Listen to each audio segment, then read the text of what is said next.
আসলে মনে পড়বে এখন আসলে আমরা তো বেসিক লেভেলের ম্যাক্সিমামই তো জিনিসটা হচ্ছে আমরা যারা খুব দ্রুত করতে পারি এফিসিয়েন্সিটা বাড়াতে পারি খুব দ্রুত একটা অনেক বড় কাজ একটা দ্রুত যাতে করে ফেলতে পারি সেটাই হচ্ছে সবাই তো কোর্স ম্যাটেরিয়াল ডাউনলোড করেছি তাই না? আমরা হচ্ছে এক্সেল কোর্স ম্যাটেরিয়ালস এই ফোল্ডারের ভিতরে এক নম্বর ফোল্ডার যেটা ইন্টারফেস এন্ড ফরম্যাটিং এটা আমরা একটু ওপেন করতেছি। সবাই পেয়েছি? এটার ভিতরে একটা ফাইল আছে interface data entry and formatting, এই ফাইলটা আমরা করছি। Interface data entry and formatting এই ফাইলটা আমরা ওপেন করব।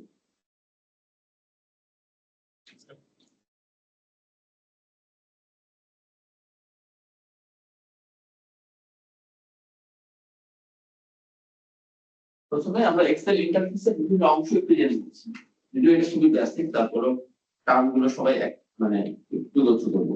আমরা ইন্টারফেস এই বাটনে ক্লিক করতেছি। তো এক্সেল খুললে আমাদের সামনে যে ইন্টারফেস বা জানলা, এই ইন্টারফেস বা জানলার মধ্যে দিয়ে কি আমরা মেশিনের সাথে কথা বলতে, এবং আমরা যখন ডায়ালগ হিসেবে এটাকে নিব তখন আমাদের জন্য এটা অনেক সহজ হবে। তো প্রথমে ইন্টারফেসের বিভিন্ন অংশের নামগুলো লিখতেছি। উপরে এই যে সাদা ফিতার মতো অংশ আছে যেখানে বিভিন্ন কমান্ড লেখা আছে তাই না, এটাকে বলে রিবন। এই রিবনের ভিতরে অনেকগুলো ট্যাব আছে, যেমন হোম, প্রথম ট্যাবটার নাম কি? Home tab. তারপর ট্যাবটার নাম কি? Insert tab. এভাবে প্রত্যেকটা ট্যাবে গেলে আমরা ভিন্ন ভিন্ন রিবন পাচ্ছি, এখানে ভিন্ন ভিন্ন কমান্ড লেখা আছে। তো আমাদের আজকের একটা উদ্দেশ্য থাকবে প্রথমেই যে আমরা কোন ট্যাবে কোন ধরনের টুল আছে সেটা যদি আমরা বুঝতে পারি। তো হোম হচ্ছে একটা ট্যাব তাই না, হোম ট্যাবের মধ্যে অনেক টুল আছে না, এই টুলগুলোকে বিভিন্ন গ্রুপে অ্যারেঞ্জ করা হয়েছে। যেমন হোম ট্যাবের মধ্যে এই প্রথম যে চারটা টুল, এই চারটা টুল কোন গ্রুপের মধ্যে? গ্রুপটার নাম কি? ক্লিপবোর্ড। এরপরে আরো কিছু গ্রুপ মিলে আরেকটা টুল গ্রুপ, সেটা হচ্ছে ফন্ট গ্রুপ। মানে কি যে সিমিলার টুল গুলো মিলে একটা টুল গ্রুপ হচ্ছে, আবার সিমিলার অনেকগুলো গ্রুপ মিলে একটা ট্যাব হচ্ছে, তাই না? একটু আমরা বলবো যে ইনসার্ট ট্যাবের প্রথম গ্রুপটার নাম কি? ইনসার্ট ট্যাবের প্রথম গ্রুপটার নাম কি? টেবিল গ্রুপ, তাই না? আর এই টেবিলস গ্রুপের প্রথম টুলটার নাম কি? Pivot table. তাহলে আমরা কয়েকটা নাম দেখলাম কি? রিবন, ট্যাব, টুল গ্রুপ এবং টুল। উপরে এখানে কিছু টুল কুইকলি অ্যাক্সেস করার জন্য রাখা যায়, এটাকে বলে কুইক অ্যাক্সেস টুলবার। এবং ছবিতে দেখানো আছে এই অংশটার নাম কি? Quick access toolbar. যে টুলগুলো আমাদের ফ্রিকোয়েন্টলি লাগে আমরা চাইলে ওখানে এটা অ্যাড করে রাখতে পারি। এই হচ্ছে উপরের অংশটা। আমি খুব সংক্ষেপে বলতেছি, যেটা মানে এটা নিশ্চয়ই সবাই এই সম্বন্ধে জানেন। তো এর নিচে এখানে একটা বক্স আছে আর এখানে একটা বার আছে।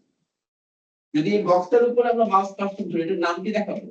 এখানে বক্সটার উপরে মাউস কার্সর হোভার করছি, এই বক্সটার নাম কি? Name box. আর এখানে যে বারটা আছে, এই বারের উপরে যদি আমরা মাউস কার্সর হোভার করি, এটার নাম কি দেখাচ্ছে? ফর্মুলা বার। আর এর নিচে হচ্ছে আমার ওয়ার্কশিটের মেইন অংশ, মানে আমার ওয়ার্কশিটের নিচে আছে। আমরা এই মুহূর্তে সামনে একটা নতুন শীট অ্যাড করব। তাহলে এই যে এখানে প্লাস আইকন আছে না, এই জায়গাটা, এই প্লাস আইকনে ক্লিক করে আমরা নতুন একটা ওয়ার্কশিট অ্যাড করব। নতুন একটা ওয়ার্কশিট অ্যাড করলাম, একটা ফাঁকা ওয়ার্কশিট সবাই অ্যাড করলাম। সবাই নতুন একটা ওয়ার্কশিট অ্যাড করি।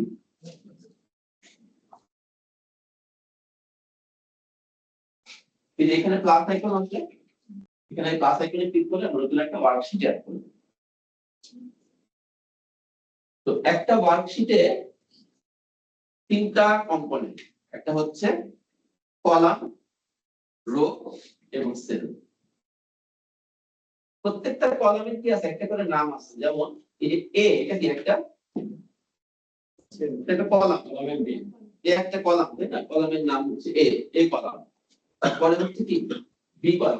প্রত্যেকটা কলামের একটা করে নাম আছে, এ বি সি ডি ইত্যাদি। ভার্টিক্যাল গুলো হচ্ছে কলাম, আর প্রত্যেকটা রো এর একটা করে নাম্বার আছে। যেমন এই যে এটা প্রথম রোটা কি 1 নাম্বার রো, তারপরে 2 নাম্বার রো, তারপরে 3 নাম্বার রো, তাই না? প্রত্যেকটা কলামের আছে একটা করে নাম, আর প্রত্যেকটা রো এর আছে একটা করে নাম্বার। ভার্টিক্যাল গুলো হচ্ছে কলাম, আর হরাইজন্টাল গুলো হচ্ছে রো। এছাড়া সেল আছে, যেখানে কলাম বা রো ছেদ করে সেখানে সেল তৈরি হয়। এখন কম্পিউটারে কাজ করার খুবই বেসিক একটা ওয়ে, কিন্তু খুবই পাওয়ারফুল, সেটা হচ্ছে যে অবজেক্টে আমরা পরিবর্তন করব সেটাকে লেফট ক্লিক দিয়ে নির্বাচন করতে হয়, তারপর সেটাতে রাইট ক্লিক দিয়ে পরিবর্তন করতে হয়। লেফট ক্লিক দিয়ে নির্বাচন, রাইট ক্লিক দিয়ে পরিবর্তন, আগে নির্বাচন তারপরে পরিবর্তন। তাহলে আমি যদি চাই যে সি কলামটাতে কোনো চেঞ্জ করব, তাহলে আগে আমাকে কি করতে হবে, সেটাকে আগে সিলেক্ট করতে হবে, তাই না? তাহলে আমি যদি সি কলামটাতে কোনো ধরনের বর্ডার দিব অথবা কালার দিব, তাহলে আগে নির্বাচন তারপর পরিবর্তন। তাহলে সি কলামটাকে আমাদের আগে সিলেক্ট করতে হবে। যে সি এর উপরে মাউস কার্সর ধরলে আমার ডাউনলোড, মানে মাউস কার্সর ডাউনলোড একটা অ্যারো লুক লাভ করবে, সেই অবস্থায় ক্লিক করলে সি কলামটা সিলেক্ট হয়ে যাবে। হয়তো সি কলামটা সিলেক্ট করছি, তাই না? তাহলে লেফট ক্লিক দিয়ে নির্বাচন বা সিলেকশন, আর তারপরে কি রাইট ক্লিক দিয়ে পরিবর্তন। সি এর উপর রাইট ক্লিক করলে এই সি কলামে কি কি চেঞ্জ করা সম্ভব তার একটা লিস্ট আমার কাছে চলে আসছে। তো এই ক্ষেত্রে এটা হচ্ছে রাইট ক্লিক মেনু, এটা হচ্ছে রাইট ক্লিক মেনু, আর এই অংশটার নাম হচ্ছে মিনি টুলবার। এটা হচ্ছে মিনি টুলবার, এটা রাইট ক্লিক মেনু, এটা হচ্ছে মিনি টুলবার। ধরেন আমি কি চাচ্ছি, সি কলামে বর্ডার দিব, তাহলে এই মিনি টুলবারের মধ্যে এখানে যে বর্ডার আছে, তাহলে আমি এখানে ক্লিক করে দিতে পারি অল বর্ডার, তাহলে সি কলামে বর্ডার হয়ে যাবে। সবাই কি বর্ডার দিতে পারছি? আবার আমি ধরেন সি কলামে একটা ফিল কালার দিব, তাহলে এই বর্ডারের আগে যেটা এ লেখা সেটা হচ্ছে ফন্ট কালার, তার আগে যেটা সেটা হচ্ছে ফিল কালার। এটা ফিল কালার আছে, এখান থেকে আমি যে কোনো একটা ফিল কালার এখানে অ্যাপ্লাই করব।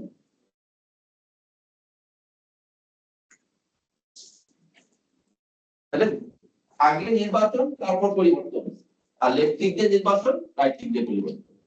সবাই তো সি কলামটাতে আমরা বর্ডার এবং ফিল কালার অ্যাপ্লাই করছি, তাই না? এবার ধরেন আমি 4 নাম্বার রোতে সেম কাজটা করব। 4 নাম্বার রোতে বর্ডার দিব এবং ফিল কালার অ্যাপ্লাই করব। তাহলে কি করতে হবে, প্রথমে আগে নির্বাচন, তাহলে লেফট ক্লিক দিয়ে নির্বাচন, তারপর কি পরিবর্তন, রাইট ক্লিক দিয়ে পরিবর্তন দিয়ে সেম ভাবে আমরা এখানে বর্ডার অ্যাপ্লাই করব, তো এখান থেকে আমরা ফিল কালার অ্যাপ্লাই করব।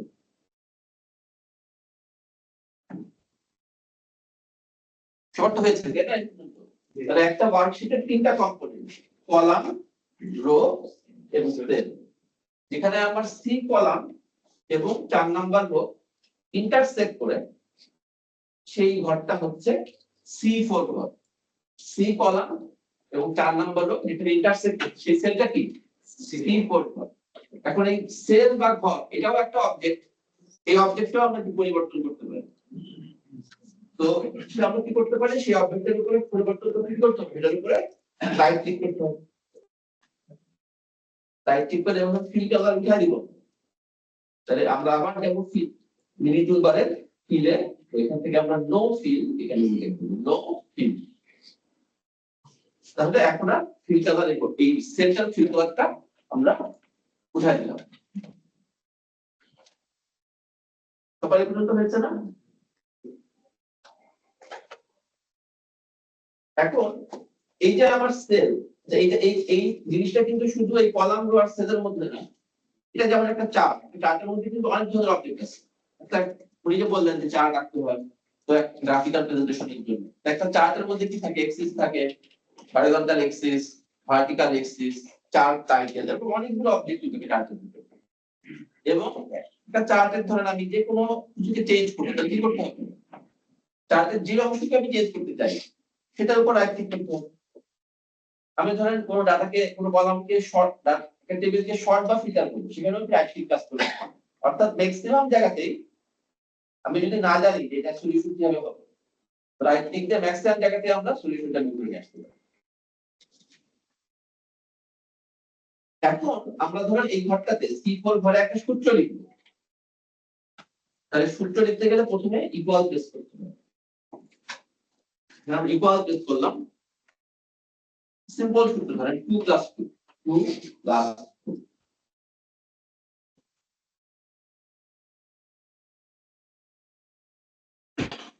ফর্মুলা লিখে আমরা এন্টার অথবা কন্ট্রোল চাপতে পারি। এন্টার চাপলে কি হবে, এন্ট্রি হয়ে বিচারের ঘরে চলে আসবে, আর কন্ট্রোল এন্টার চাপলে এন্ট্রি হয়ে ওই সেলটাতেই স্টে করবে। তাহলে আমরা কন্ট্রোল এন্টার চাপলাম, তাহলে যেই ঘরে এন্ট্রি হচ্ছে সেই ঘরটাই সিলেক্ট হয়ে গেছে। সবাই কি এটা একটু আসতে পারছি?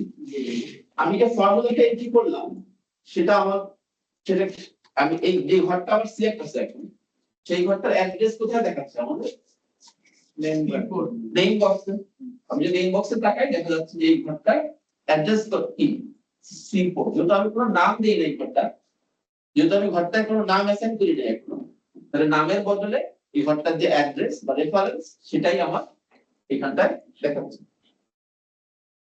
আর এই ঘরে যে সূত্রটা, সিলেক্টেড ঘরে যে সূত্রটা আছে, যে ফর্মুলাটা আছে, সেটা আমার ফর্মুলা বারে দেখাচ্ছে। আর এই ফর্মুলার যে অ্যানসার সেটা আমার এই ঘরটায় দেখাচ্ছে।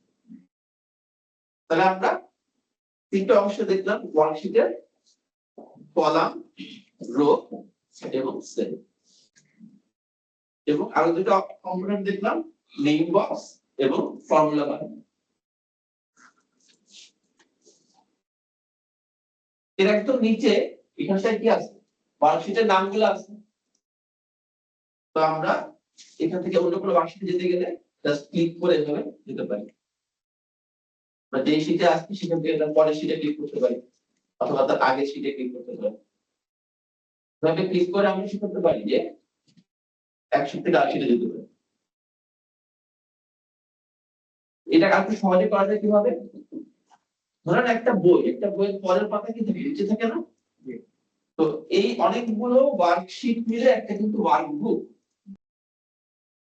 এই বইয়ের পরের পাতায় যেতে গেলে আমরা কন্ট্রোল পেজ ডাউন চাপতে পারি। কন্ট্রোল পেজ ডাউন মানে পরের পাতায় যাব, আর কন্ট্রোল পেজ আপ মানে আগের পাতায়। কন্ট্রোল পেজ ডাউন দিলে কি হবে, আমরা পরের পাতায় যেতে পারবো, আর কন্ট্রোল পেজ আপ দিলে আগের পাতায় যেতে পারবো। একটা বইয়ের আগের পাতা উপরে থেকে আর নিচের পাতা কি, পরের পাতা নিচে থাকে। তাহলে কন্ট্রোল পেজ ডাউন দিলে নিচের পাতায় যেতে পারবো, কন্ট্রোল পেজ আপ দিলে উপরের পাতায় যেতে পারবো। সবার কি শর্টকাটটা কাজ করতেছে? না, টেন শীটের ভিতরেই যাচ্ছে। কন্ট্রোল পেজ ডাউন, শুধু page down, control page down. Ten শীটেই ওটা লাস্ট শীট যদি থাকে যদি পেজ না থাকে ঠিক আছে।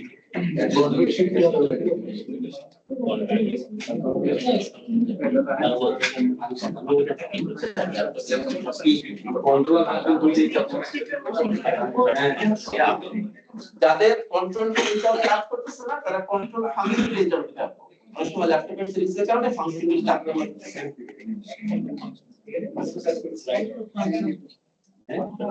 যাদের কাজ করতেছে তারা কন্ট্রোল ফাংশন পেজ ডাউন এইভাবে আমরা কি করতে পারি, এক শীট থেকে আরেক শীটে যেতে পারি।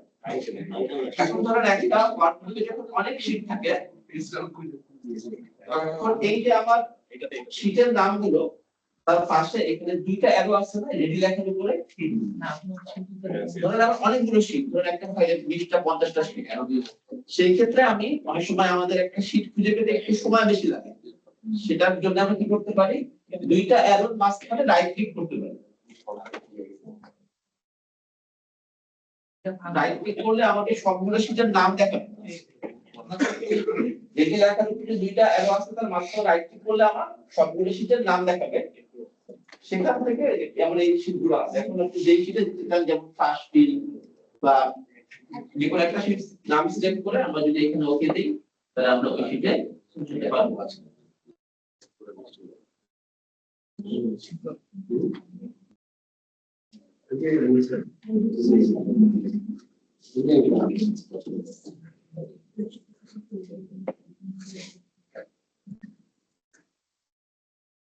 তো এই শীটের নামগুলোর নিচে এই যে বারটা, এটার নাম হচ্ছে স্ট্যাটাস বার। আমরা যদি আগের শীটে যাই, এক্সেল ইন্টারফেস শীটে এই ছবিটা এখানে দেয়া আছে যে এই বারটার নাম হচ্ছে স্ট্যাটাস বার। যদিও এই ছবিতে এটা গ্রিন কালারে, কিন্তু এখানে আমার এখানে হোয়াইট। তাহলে এই যে নিচের বারটার নাম কি, স্ট্যাটাস বার, তার বামে লেখা আছে কি, নেগেটিভ, তাই না?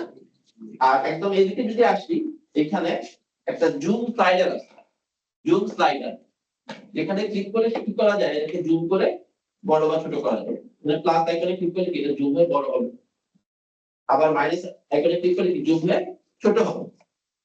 তবে সাধারণত মানুষ এইভাবে জুম করে না, অনেক সময় কিভাবে জুম করে, কন্ট্রোল চেপে যে মাউসের হুইল ঘুরাই তাহলে জুম ইন বা জুম আউট, কন্ট্রোল চেপে মাউসের হুইল স্ক্রল করলে আমার জুম ইন বা জুম আউট হবে। সবাই কাজ করতেছে? এই হচ্ছে এক্সেল ইন্টারফেসের বিভিন্ন অংশের নাম। রেডি মানে কি? আচ্ছা, রেডি হচ্ছে যে আমরা যখন ডাটা এন্ট্রি করব, তাহলে এখানে লিখতেছি ধরেন মাইক্রোসফট এক্সেল এমএস, এই যে লেখা শুরু করছি যখন আমি ডাটা এন্ট্রিটা শুরু করছি, এই অবস্থায় এখন কি রেডি লেখা আছে, এন্টার, মানে আমি ডাটা এন্ট্রির মাঝপথে আছি। এটা একটা সেল মোড, এই মোডে যখন থাকবো তখন দেখেন অনেকক্ষণ ডিসেবল হয়ে গেছে, ওই ডাটা এন্ট্রি কিন্তু এখনো করি নাই, আমি একটা সেলে ডাটা এন্ট্রি শুরু করে তার মাঝপথে আছি। এই অবস্থায় আমি কি লেফট অ্যালাইন এগুলো করতে পারবো? কারণ হচ্ছে আমি এখন রেডি মোডে নাই, আমি এখন এন্টার মোডে আছি, হচ্ছে একটা সেল মোড। আমি যখন এটা লিখে টাইপ করা শেষ করে আমি যদি আবার কন্ট্রোল এন্টার দিই, এন্ট্রি হয়ে যাবে, বা এন্টার বা কন্ট্রোল এন্ট্রি হয়ে যাবে। এখন আবার আমি রেডি মোডে ব্যাক করছি। রেডি হচ্ছে একটা সেল মোড, সেই অবস্থায় কিন্তু সবকিছু active, left align right align সবকিছু অ্যাক্টিভ। তো আবার আমি যখন ডাটা এন্ট্রি শুরু চলতেছে তখন আমি এন্টার মোডে আছি। এখন ধরেন আমি এমএস এক্সেল কে আমি এমএস ওয়ার্ড করতে চাই, সেক্ষেত্রে আমি এটার উপর আবার ডাবল ক্লিক করলাম, তো এটাকে আমি এডিট করব। এখন আমি কোন মোডে আছি, এডিট মোডে আছি, মানে আমি একটা সেলের ভ্যালুকে এডিট করতেছি, এই অবস্থায় আছি, কিন্তু আমার এডিট করা শেষ হয়নি। তো এই সেল মোডেও এডিট মোডেও কিন্তু দেখেন অনেক টুল দেব, তাই না? আমি এই অবস্থায় এডিট করার মধ্যে অথবা এন্ট্রি করার সময় যখন চলমান আছে কাজটা, সেই অবস্থায় আমি অ্যালাইনমেন্ট চেঞ্জ করতে পারবো না, মার্জ ফিল্টার করতে পারবো না, এই নাম্বার ফরম্যাট চেঞ্জ করতে পারবো না, কারণ আমি এখন রেডি। রেডিটা হচ্ছে একটা সেল মোড।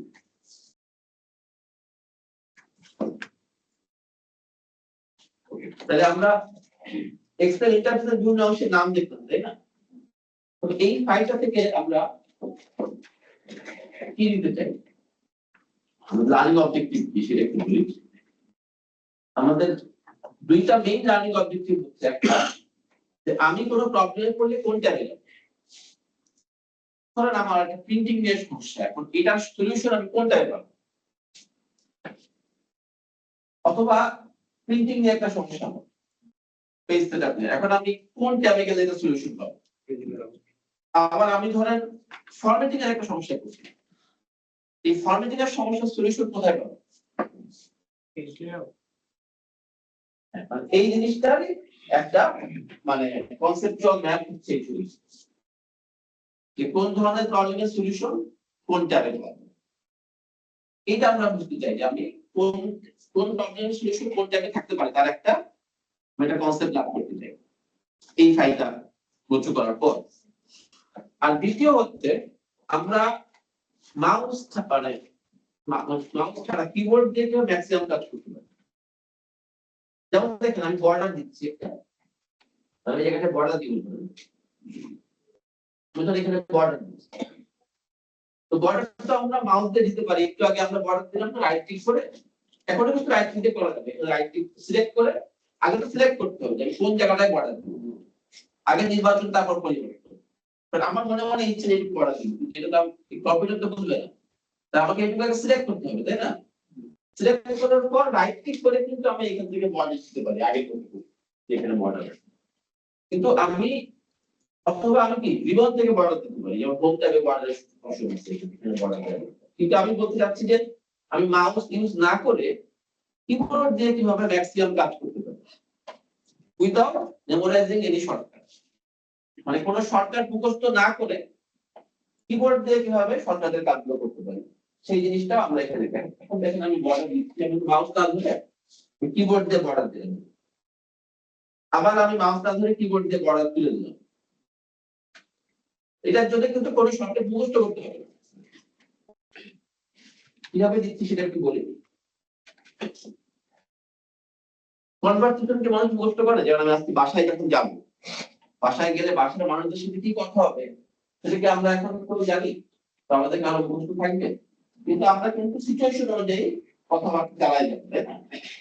একইভাবে আমরা যখন কল সেন্টারে ফোন দিই তখন কিন্তু এক ধরনের ডায়লগ হয়, তো আমরা কিন্তু আগে থেকে তার অপশন গুলো জানি না, বাংলার জন্য এক থাকতে হবে, ইংলিশের জন্য ফর ইংলিশ প্লেস টু, এগুলো কি আমাদের মুখস্থ থাকে থাকে না।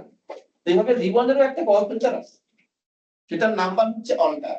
আমি যদি আগে সিলেক্ট করতে হবে, সেটা কিন্তু মাপ নেই, আগে সিলেক্ট করতে হবে, সিলেক্ট করছি এই দুটো জায়গা অর্ডার দিব আমরা।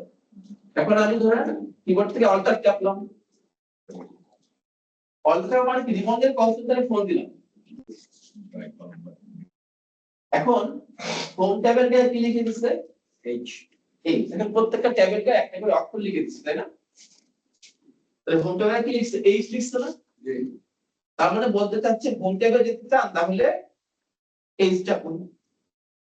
আবার ইনসার্ট এর কি লিখে দিচ্ছে এন, তার মানে কি বলছে ইনসার্ট ট্যাবে যেতে চান তাহলে এন চাপুন, পেজ ট্যাবে যেতে চান তাহলে পি চাপুন।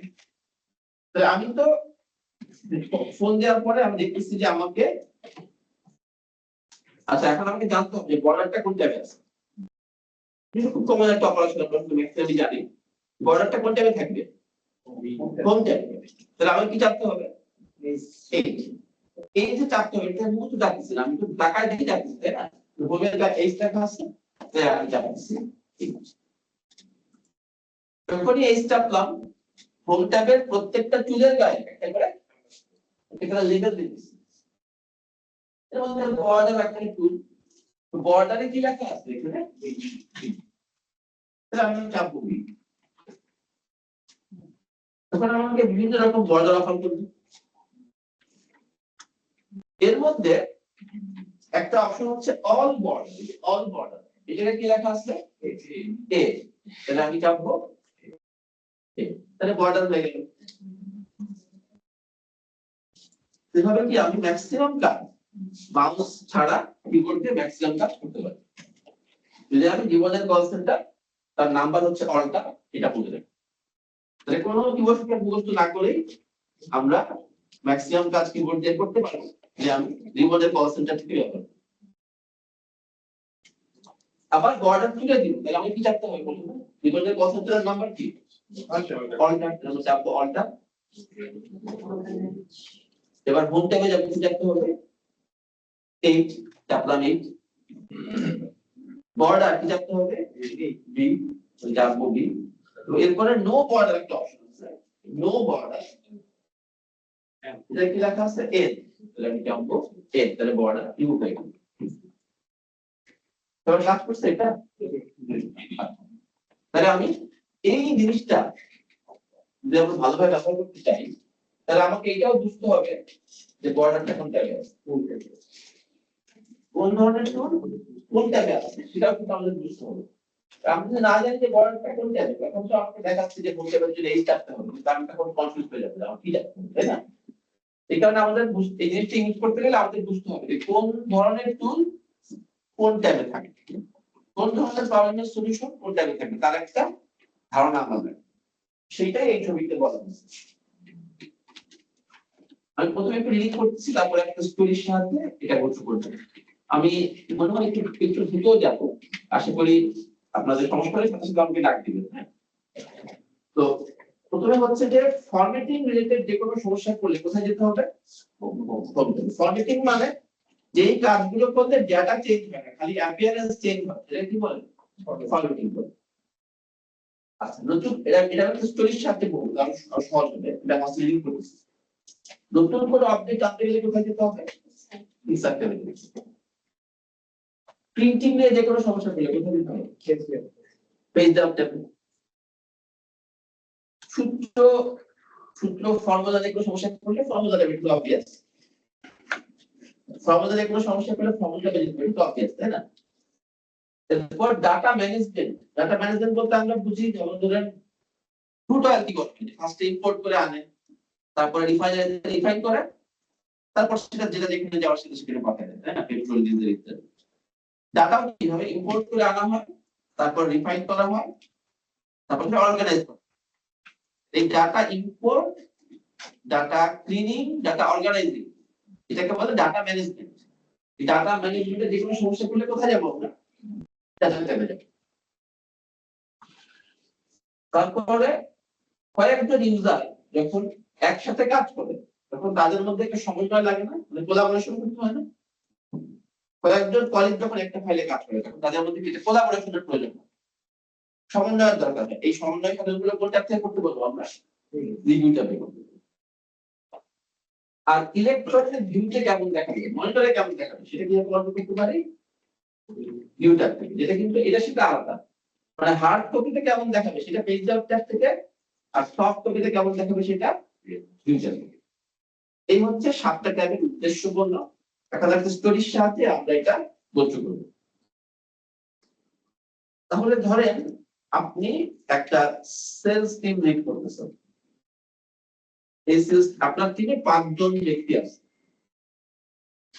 কে কত সেল করছে সেটা ধরেন আপনি একটা রিপোর্টে দেখাতে চান। এই জন্য আপনি কি করবেন? প্রথমে ধরেন একটা এক্সেল ফাইল খুললেন বা নতুন একটা শীট নিলেন, যেখানে আপনাকে রিপোর্ট করবেন। নতুন একটা শীট দিয়ে সবাই আমরা জানি, এই ক্লাস আইকনে ক্লিক করে নতুন শীট দিলাম। শীট দিলে আমরা কি দেখতেছি যে এখানে একটা ফাঁকা শীট না, ব্ল্যাঙ্ক শীট। তাহলে প্রথম কাজ কি হবে? ডেটা বসানো, ঠিক অবস্থায় করছে না, বসানো, ডাটা এন্ট্রি করা এবং সাথে সাথে ফরম্যাট করতে হবে, বর্ডার দিতে হবে, বোল্ড করতে হবে, ইটালিক করতে হবে, তাই না? তাহলে এই নতুন একটা শীট নিয়ে আমি যখন রিপোর্ট শুরু করতে যাচ্ছি, আমার প্রথম কাজ কি? ডাটা এন্ট্রি এন্ড ফরম্যাটিং, তাই না? এই ডাটা এন্ট্রি এন্ড ফরম্যাটিং আমার প্রথম কাজ। আর এটা আছে কোন ট্যাবে? প্রথম ট্যাবে, মানে হোম ট্যাবে। তাহলে ডাটা এন্ট্রি ফরম্যাটিং এর কোনো সমস্যা পড়লে কোন ট্যাবে যাব? হোম ট্যাবে যাব। এটা এখানে লেখা আছে যে হোম ট্যাবের মেইন ফোকাস হচ্ছে ফরম্যাটিং। হোম ট্যাবের মেইন ফোকাস কি? ফরম্যাটিং। তার আমরা যদি নতুন একটা শীট নিয়েছি, তাহলে আমরা প্রথমে এখানে ডাটা এন্ট্রি শুরু করব। তাহলে ধরেন আমি B4 ঘরে B4 ঘর ক্লিক করলাম, এখানে লিখলাম নেই,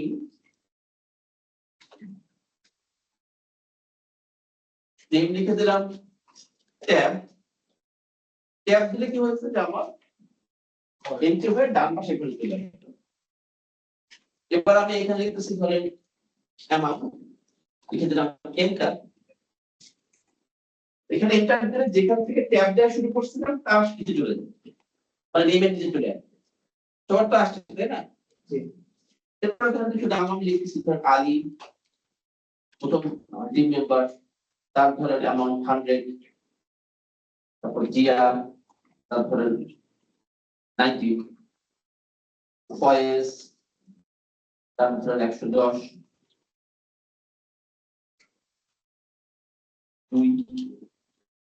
তারপরে 120, তারপরে হাসান, তারপরে এই 5 জন টিম মেম্বার কে কত সেল করতে আমরা এন্ট্রি করব। শর্টকাটটা আমাদের এন্টার করার নিচে ট্যাপ যদি আপনি ট্যাব দিয়ে ডানে যান তখন এন্টার করলে যেখান থেকে ট্যাব দেওয়া শুরু করতে তার নিচে আসবে। মানে আমি একটু দেখাই জিনিসটা, আমি আবার একটু দেখাচ্ছি মানে এখানে এরকম যখন আমি এখান থেকে ট্যাব দিয়ে ডানে যাব তখন এইটা এন্ট্রি করলে চলে যাবে, ট্যাব দিয়ে ডানে গেলে তখন এন্ট্রি করলে।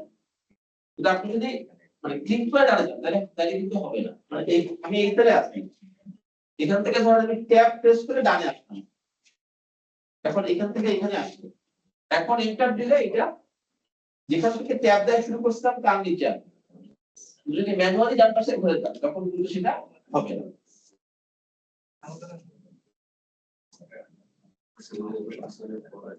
আচ্ছা তাহলে সবাইকে এই পর্যন্ত হয়ে গেছে না?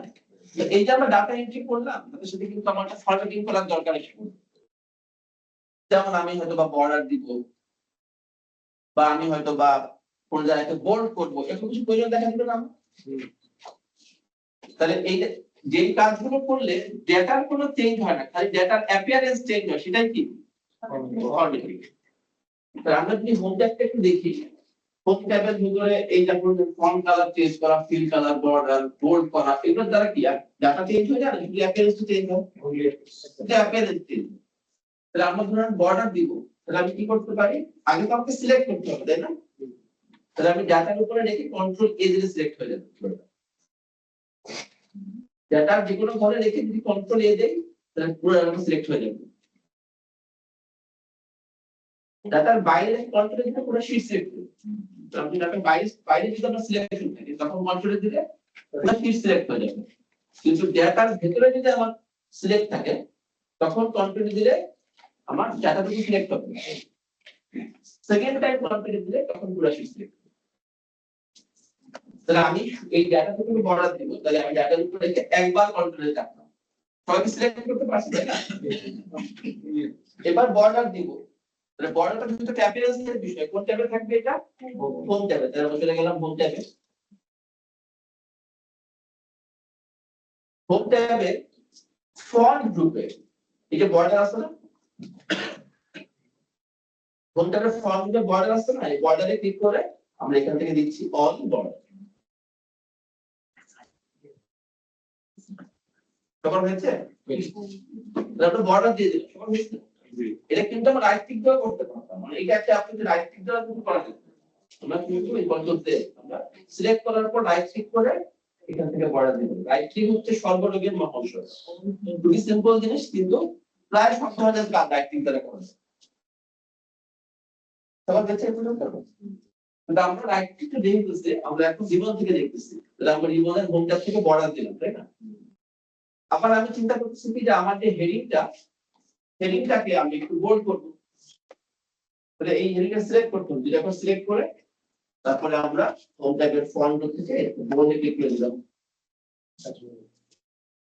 সবার হয়েছে পর্যন্ত? আচ্ছা, আলী ওনার সেলস কত? 100। আমি যদি এটাকে 100.00 লিখি তাহলে কি মান চেঞ্জ হয়ে যাবে নাকি থাকবে? একই থাকবে না, খালি এটা ভিন্নভাবে এক্সপ্রেস করা হচ্ছে, মানে অ্যাপিয়ারেন্সটা খালি আলাদা হচ্ছে তাই না? তাহলে এইটা কি সংখ্যার একটা ফরম্যাটিং না? তাহলে সেটা সংখ্যার ফরম্যাটিং, আমি 100 কে 100.00 লিখি, ঠিক আছে? সেটা কোথায় থাকে দেখেন, হোম ট্যাবের নাম্বার গ্রুপ আছে, এখানে নাম্বারের ফরম্যাটিং আছে, এখান থেকে আমরা পার্সেন্টে ক্লিক করতে হবে। সরি, সেখান থেকে আমরা প্রথমে সিলেক্ট করে নেই, প্রথমে আমরা অ্যামাউন্ট আমরা সিলেক্ট করলাম, কারণ আগে নির্বাচন তারপর পরিবর্তন তাই না? আমরা অ্যামাউন্ট কলামটাকে সিলেক্ট করলাম, সিলেক্ট করে এই হোম ট্যাবের নাম্বার গ্রুপে এই কমার পরে একটা অপশন আছে ইনক্রিজ ডেসিমাল, পার্সেন্ট তারপর কমা, তারপর একটা ইনক্রিজ ডেসিমাল, এখানে একবার ক্লিক করলে দশমিকের পরে একবার বাড়তেছে, দুইবার ক্লিক করলে দুইবার বাড়তেছে। এবার হচ্ছে পর্যন্ত আবার আমি যদি দশমিকের পরে কোনো ঘর দেখাতে না চাই তাহলে আমরা ডিক্রিজ ডেসিমালে ক্লিক করে এটা কমিয়ে দিতে পারি। তার মানে যে কাজগুলো করলে শুধু অ্যাপিয়ারেন্স চেঞ্জ হয় সেগুলোই হচ্ছে ফরম্যাটিং, আর ফরম্যাটিং সবকিছুই কোন ট্যাবে আছে? হোম ট্যাবে। তা আপনি চাইলে কি এখন থেকে প্রিন্টগুলো দিয়ে দিতে পারেন জমা, কিন্তু আপনার কাছে মনে হলো কি যে যদি একটা চার্ট এখানে অ্যাড করা যায় তাহলে কি রিপোর্টটা একটু ভিজুয়াল হবে, বুঝতে একটু সহজ হবে, একটু বেশি ভালো কমিউনিকেট করবে। তাই আপনি চাচ্ছেন এখানে একটা চার্ট অ্যাড করবেন। চার্ট একটা অবজেক্ট যেটা এই শীটে এখন নাই, আমি এই শীটে সেটাকে ইনসার্ট করব, তাহলে কোন ট্যাবে যেতে হবে? ইনসার্ট ট্যাবে। এটা এখানে বলা আছে যে নতুন কোন অবজেক্ট আনতে গেলে কোন ট্যাবে যেতে হবে? নতুন কোন অবজেক্ট যোগ করতে গেলে ইনসার্ট ট্যাবে। তাহলে আমরা যেহেতু একটা এই ডাটা থেকে একটা চার্ট আঁকতে চাই, আমার ডাটার বাইরে যদি আমি সিলেক্ট থাকি তাহলে কিন্তু আমার চার্ট আমরা আঁকতে পারবো না। আমি কি কোনো একটা সেলকে স্প্লিট করতে পারবো সিঙ্গেল সেলকে? সাপোজ এটা F4, এই সেলটা কি স্প্লিট করা যাবে? না, ওয়ার্ডে হচ্ছে সেলকে স্প্লিট করা যায়, কিন্তু এক্সেলে হবে যাবে না। সিঙ্গেল সেলকে আর স্প্লিট করা যাবে? স্প্লিট করা যাবে। এখন আমি ধরেন এই ডাটা থেকে একটা চার্ট আঁকতে চাই, তাহলে আমি কি ডাটা আগে সিলেক্ট করতে হবে, তাই না? যদি এমন হয় যে শুধু সেলের কন্টেন্টটাকে আপনি স্প্লিট করতে চাচ্ছেন, মঞ্জুর মোর্শেদ ভুইয়া তিনটা জিনিস আছে, ওইটাকে আপনি তিনটা সেলে নিতে চাচ্ছেন, সেটা সম্ভব, ঠিক আছে? তো সেটা পরে নিশ্চয়ই আগে ফর্মুলা ছাড়া সম্ভব না, মানে অনেক উপায় আছে, সেগুলো পরে আমরা হয়তো স্যার এই ডাটা থেকে আমি একটা চার্ট আঁকতে চাই, তাহলে আমাকে কিন্তু ডাটা সিলেক্ট করতে হবে, কারণ আসলে আমার মনে নিয়ত তো কম্পিউটার জানে না যে আমি কোন ডাটা থেকে চার্ট আঁকতে চাই, তাহলে আমাকে ডাটাকে সিলেক্ট করতে হবে। সিলেক্ট বলতে ডাটা যে কোনো একটা ঘরে রাখলেও হবে, আবার কন্ট্রোল এ দিয়ে পুরোটা সিলেক্ট করলেও হবে, কন্ট্রোল এ দিয়ে পুরোটা সিলেক্ট করলেও হবে, অথবা ডাটা যে কোনো একটা ঘরে সিলেক্ট থাকলেও হবে। যেহেতু তাহলে এখন আমরা চার্ট যে আঁকবো সেটা কোন ট্যাবে থাকবে? আমার এই অপশনটা ইনসার্ট। তাহলে আমি ইনসার্ট ট্যাবে চলে গেলাম। ইনসার্ট ট্যাবে একটা গ্রুপ আছে, তার নাম হচ্ছে চার্ট। সবাই পেয়েছি? ইনসার্ট ট্যাবে চার্ট গ্রুপে একটা টুল আছে রিকমেন্ডেড চার্ট। সবাই পেয়েছে? আছে টুলটা রিকমেন্ডেড চার্ট। আমি যদি ডাটার বাইরে ক্লিক রেখে এইখানটায় ক্লিক করি তাহলে কি হবে? তাহলে কিন্তু কোনো চার্ট রিকমেন্ড করতে পারবে না।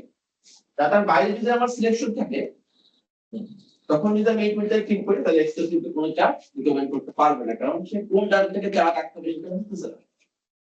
যেটা আমাদের কি করতে হবে? ডাটা যে কোনো ঘরে প্রথমে সিলেক্ট করতে হবে। যেহেতু কন্টিনিউয়াস ডাটা, ডাটার মধ্যে কোনো ব্ল্যাঙ্ক রো ব্ল্যাঙ্ক কলাম নাই, সেহেতু পুরোটাই ভাবে সিলেক্ট না করলেও চলবে। যেহেতু কন্টিনিউয়াস ডাটা, ডাটার একটা ঘরে ক্লিক থাকলেও হবে, ডাটার যে কোনো একটা ঘরে ক্লিক থাকলেও হবে। রেখে আমি যদি ইনসার্ট ট্যাবে রিকমেন্ডেড চার্টে ক্লিক করি তাহলে এই ডাটা থেকে কি কি চার্ট সম্ভব আমাকে এক্সেল রিকমেন্ড করবে। এখানে আমাকে একটা কলাম চার্ট রিকমেন্ড করছে, তারপরে একটা পাই চার্ট রিকমেন্ড করছে, তারপরে একটা বার চার্ট রিকমেন্ড করছে, এবং তারপরে একটা থাম্বনেল চার্ট রিকমেন্ড করছে। আমি এখানে সিলেক্ট করলে থাম্বনেলে ক্লিক করলে আমার প্রিভিউ আসছে। এই ক্ষেত্রে ধরেন আমার মনে হলো যে এখানে কলাম চার্টটা এই ক্ষেত্রে ভালো হবে, তাহলে আমি প্রথম যে চার্ট ক্লাস্টার কলাম চার্ট এটা সিলেক্ট করে কোথায় ক্লিক করব? ওকে। ক্লিক করলে আমার এখানে একটা চার্ট চলে আসবে। এখন এই যে চার্ট, এই চার্টটা চারদিকে অনেকগুলো সাদা পয়েন্ট আছে, তাই না? এই সাদা পয়েন্টগুলো হচ্ছে রিসাইজ হ্যান্ডেল, আর চার্টটা একটা বাউন্ডিং বক্সের মধ্যে আছে, তাই না? আমরা চার্টটাকে রিসাইজ করতে পারি, এই রিসাইজ হ্যান্ডেলে ক্লিক করে এটাকে আমি টেনে এই চার্টটাকে ছোট করতে পারি বা রিসাইজ করতে পারি। রিসাইজ হ্যান্ডেলে ক্লিক করে আমরা চার্টটাকে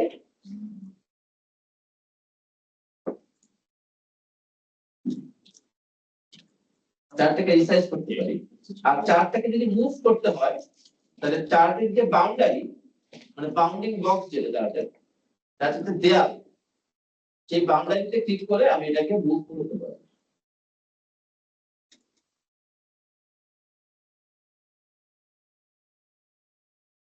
তাহলে আমরা চার্টটাকে একটু ছোট করতে পারছি, সবাই ছোট করে আমরা এখন চার্টটাকে মুভ করে কোথায় প্লেস করতে চাই। এখন আমি যদি চাই যে একদম এই যে আমার 3 আর 4 নাম্বারের মাঝখানে যে বর্ডার, এই বরাবর এটা যদি বসাতে চাই তখন আমি অল্টার, যখন আমি মুভ করতেছি, মুভ করার সময় যদি অল্টার থেকে ধরি তাহলে একদম গ্রিড লাইনের সাথে অ্যালাইন হয়ে বসে যাবে। তখন আমি এটাকে মুভ করতেছি, আমি যদি অল্টার থেকে ধরি তাহলে এটা সহজেই গ্রিড লাইনের সাথে অ্যালাইন হবে।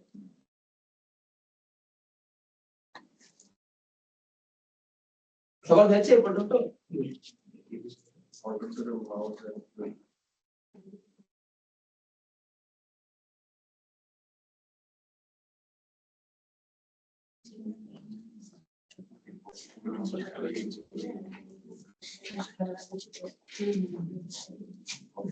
সবার কি এ পর্যন্ত হয়েছে? এখানে এসে আরেকটা জিনিস খেয়াল করতেছি, যখনই আমি এই চার্টটাকে সিলেক্ট করতেছি আমাদের দুইটা ট্যাব চলে আসতেছে, ডিজাইন এবং ফরম্যাট। কোন অবজেক্টকে সিলেক্ট করলাম, ইনসার্ট ট্যাব থেকে কোন অবজেক্ট আনি, তবে ইনসার্ট থেকে চার্ট আনলাম, ইনসার্ট ট্যাব থেকে অনেক অবজেক্ট আনা সম্ভব, যেমন একটা সেই আনা সম্ভব, ইনসার্ট ট্যাব থেকে আইকন আনা সম্ভব। তো আমরা যে কোনো অবজেক্ট যখন আমরা ইনসার্ট ট্যাব থেকে অ্যাড করি, সেই অবজেক্ট সিলেক্ট করলে সেই অবজেক্টের যে নিজস্ব কিছু টুল আছে সেগুলো নিয়ে একটা ট্যাব ফর্ম করে, একটা বা দুইটা।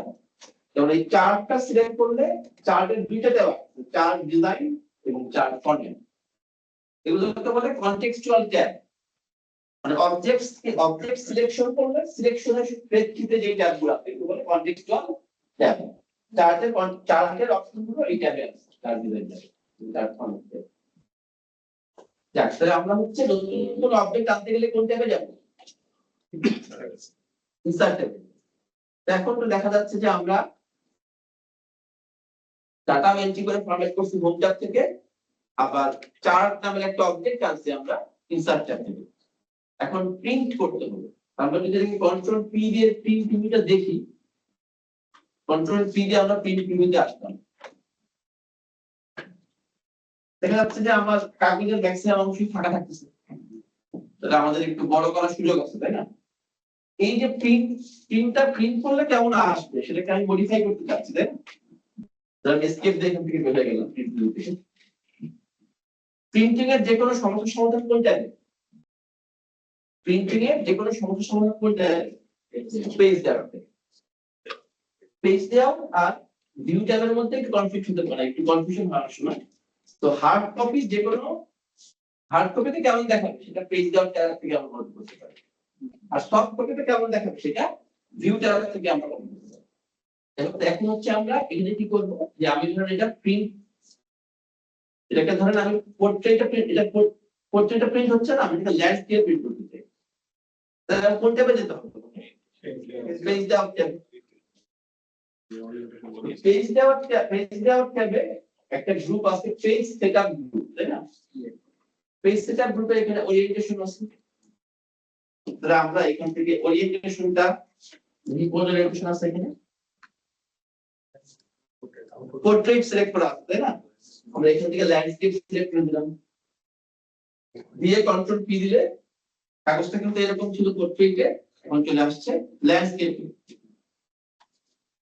এখন দেখেন অনেক জায়গা বাকি, যেখানে বড় করা দরকার, তাই না? তো এই ক্ষেত্রে আমরা যেটাকে একটু বড় সাইজ করব, এটার জন্য আমি কাগজ কোন সাইজে প্রিন্ট করছি, সাইজে দেখি ওরিয়েন্টেশনের পাশে সাইজ আছে, কাগজের সাইজ, তো সাইজ ডেটা সিলেক্ট করা আছে, A4 করে দিলাম।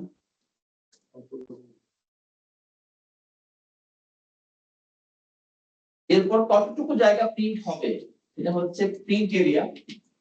তাহলে আমি ধর প্রথমে সিলেক্ট করলাম যে আমি এতটুকু জায়গা প্রিন্ট করব, তাহলে আমি সিলেক্ট করলাম যে আমি এতটুকু জায়গা প্রিন্ট করব, তাহলে আমি এইটুকু সিলেক্ট করলাম, এইটুকু জায়গা প্রিন্ট করব। সিলেক্ট করে আমরা এই যে সাইজের ঠিক পরে আছে প্রিন্ট এরিয়া, এটা থেকে বলতে পারি সেট প্রিন্ট এরিয়া। তার মানে আমার এইটুকু সিলেকশনের বাইরে আর কিছু প্রিন্ট হবে।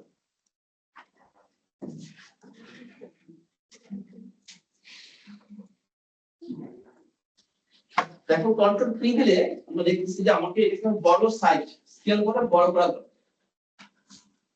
তো বড় করে প্রিন্ট করতে গেলে এই পেজ সেটআপের পরে একটা গ্রুপ আছে না, স্কেল টু ফিট, এখানে কত পার্সেন্ট দেয়া আছে? স্কেল 100%। এটাকে আমি বাড়ায় লিখতে পারি, যখন আমি 150 দিয়ে দিই 150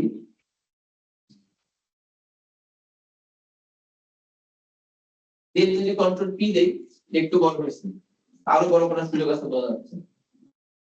180 180 করলাম,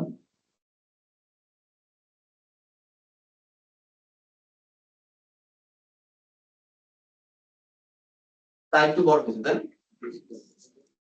এইভাবে আমরা একটু দুটো পার্সেন্টেজ দেখতে পারি যে কোন জিনিসটা আমাদের জন্য অপটিমাম হবে। আমার জন্য 200% ঠিক হয়েছে, সবার হয়তো সেটা না হতে পারে।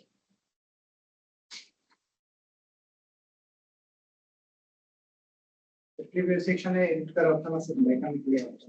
হ্যাঁ, এখান থেকে রিলেট করা যায়। যে রিবন দেখতেছি কি এই অপশনগুলো কিন্তু এখানে দেওয়া আছে। বারবার পিছনে যাচ্ছে আবার আসতেছে কি হ্যাঁ হ্যাঁ হ্যাঁ, এখানে জি। ঠিক আছে, সাধারণত এই কাজগুলো এখান থেকেই করা হয়। যেহেতু আমি রিবন গুলো দেখি, রিবনের অপশনগুলো রিবন ট্যাবগুলোর নাম দেখতেছি, সেহেতু আমি ওইভাবে যাচ্ছি, অ্যাপ্লাই করছি। শর্ট হয়েছে তাই না? এখন আপনার মনে হলো ঠিক আছে আমি তো প্রিন্ট করবো, উপরে একটা টাইটেল দিলে ভালো হয়। তো আমরা টাইটেল দিয়ে এই জন্য আমরা B2 ঘরে ক্লিক করতেছি। এখানে লিখতেছি আমি sales report colon XYZ company কনস্ট্রাক্টের মধ্যে কোয়ার্টার 1 2000।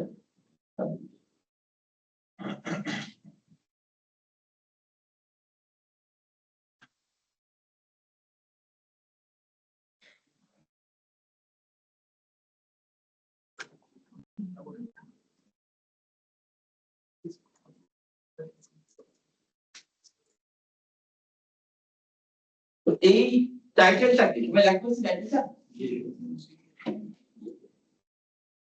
এই টাইটেলটাকে আমি চাচ্ছি যে এই কয়টা ঘরে ঠিক মার্কটা নিয়ে আসি, সঠিক করে ঠিক মার্কটা নিয়ে আসতে।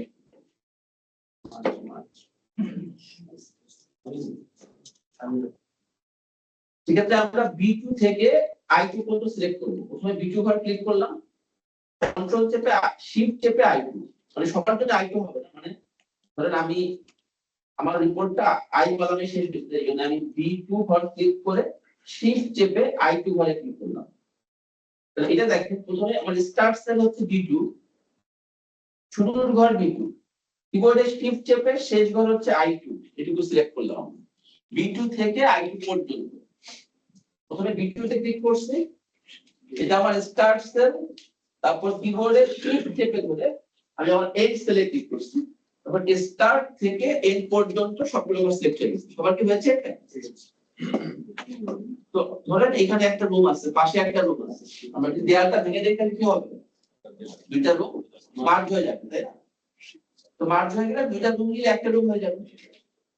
একইভাবে আমার এইখানে যে কয়টা ঘর সিলেক্ট আছে এই সবগুলো ঘরকে মার্জ করে আমি একটা ঘর করে ফেলে দিলাম।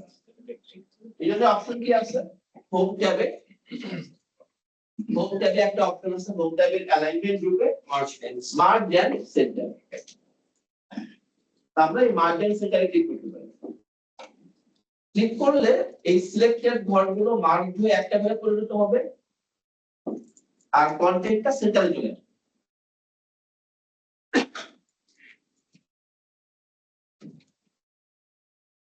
এবার কন্ট্রোল পি দিলে আমরা দেখতে পাচ্ছি যে আমার টাইটেলটা রিপোর্টের মাঝখানে আসছে এবং আমার রিপোর্টটা প্রিন্ট করার জন্য রেডি।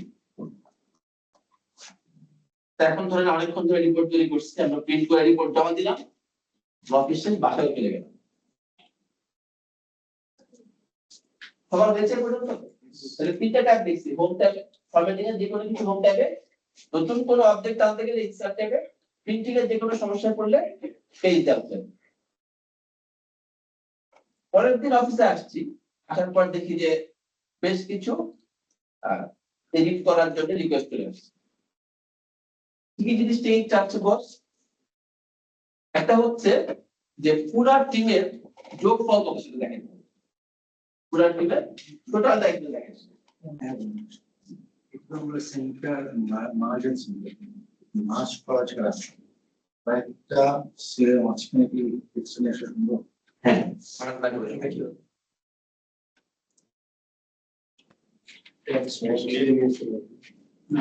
যেমন ধরেন এখানে ধরেন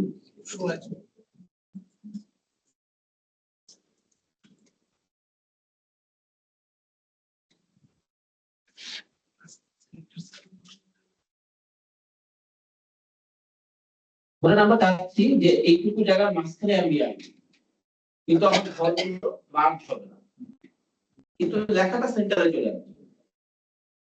বলতে পারছেন জিনিসটা? ঘরগুলো মার্জ হলে একটা সমস্যা হয় না, সেই সমস্যাটা আমরা বেশ বস্তায় আলোচনা করবো। তো এই ঘরগুলো মার্জ হবে না, কিন্তু কন্টেন্টটা সেন্টারে আসবে।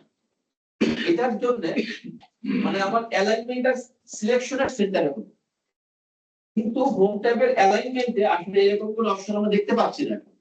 অ্যালাইনমেন্ট আছে লেফট, আছে হচ্ছে সেন্টার, আছে হচ্ছে রাইট, তিনটা এলিমেন্ট আছে, কিন্তু সেন্টারের মানে সিলেকশনের সেন্টারে আসবে এরকম কোনো অপশন কিন্তু রিবনে শো করা নাই, তাই না? এখন আমরা রিবনে শো করা নাই এমন কিছু কিন্তু টুলও কিন্তু আছে যেগুলো রিবনে শো করা হয় না, এরকম একটা অপশন আমার দরকার। সেক্ষেত্রে আমি হোম ট্যাবের অ্যালাইনমেন্ট ভিউর পাশে এই জায়গাটা একটা ডায়লগ বক্স লঞ্চার আছে, তাই না? এই ডায়লগ বক্স লঞ্চারে আমরা ক্লিক করব, হোম ট্যাবের অ্যালাইনমেন্ট ভিউতে ডায়লগ বক্স লঞ্চারে ক্লিক করব, করলে একটা ডায়লগ বক্স চলে আসছে, তাই না? সবার আসছে? এখন হরাইজন্টাল অ্যালাইনমেন্ট দেয়া আছে কি? জেনারেলে আছে না? তো এই জেনারেলের এখানে ক্লিক করে আমরা এখান থেকে যেটা সেন্টার অ্যাক্রস সিলেকশন, মানে অ্যালাইনমেন্ট হবে সিলেকশনের সেন্টার। আমি যদি শুধু এখান থেকে সেন্টার দিতাম তাহলে কিন্তু সেলের সেন্টার হবে, কিন্তু আমার দরকার সিলেকশনের সেন্টার। এই জন্য আমরা এখান থেকে সেন্টার অ্যাক্রস সিলেকশন দিয়ে ওকে দিলে বা প্রত্যেকটা ঘর আলাদা আলাদাই আছে, কিন্তু কন্টেন্টটা সেন্টারে চলে আসছে। মার্জার হয়, দেখেন B2 ঘর, B4 ঘর, C4 ঘর, D4 ঘর সবগুলো ঘরে কিন্তু আলাদা আলাদা ভাবে এক্সিস্ট করতেছে, কিন্তু আমার কন্টেন্টটা চলে আসছে আমার ওই সময় যে সিলেকশন ছিল তার মাঝখানে। সবার হচ্ছে একটা তাহলে এখন আমি অফিসে যখন পরের দিন আসলাম দেখি রিপোর্টে 4টা এডিট করা রিকোয়েস্ট চলে আসছে। একটা হচ্ছে এই টিমের সবার যে মানে টিমের যে নামগুলো, এটা হচ্ছে মানে সেলস কে বেশি থেকে ছোট সাজাতে হবে, মানে যার অ্যামাউন্ট বেশি তার নামটা আগে রাখতে হবে, আর যার অ্যামাউন্ট কম তার নামটা শেষে রাখতে হবে, ডাটাকে শর্ট করতে হবে, যেহেতু পুরো টিমের যোগফল কত সেটা দেখাইতে হবে।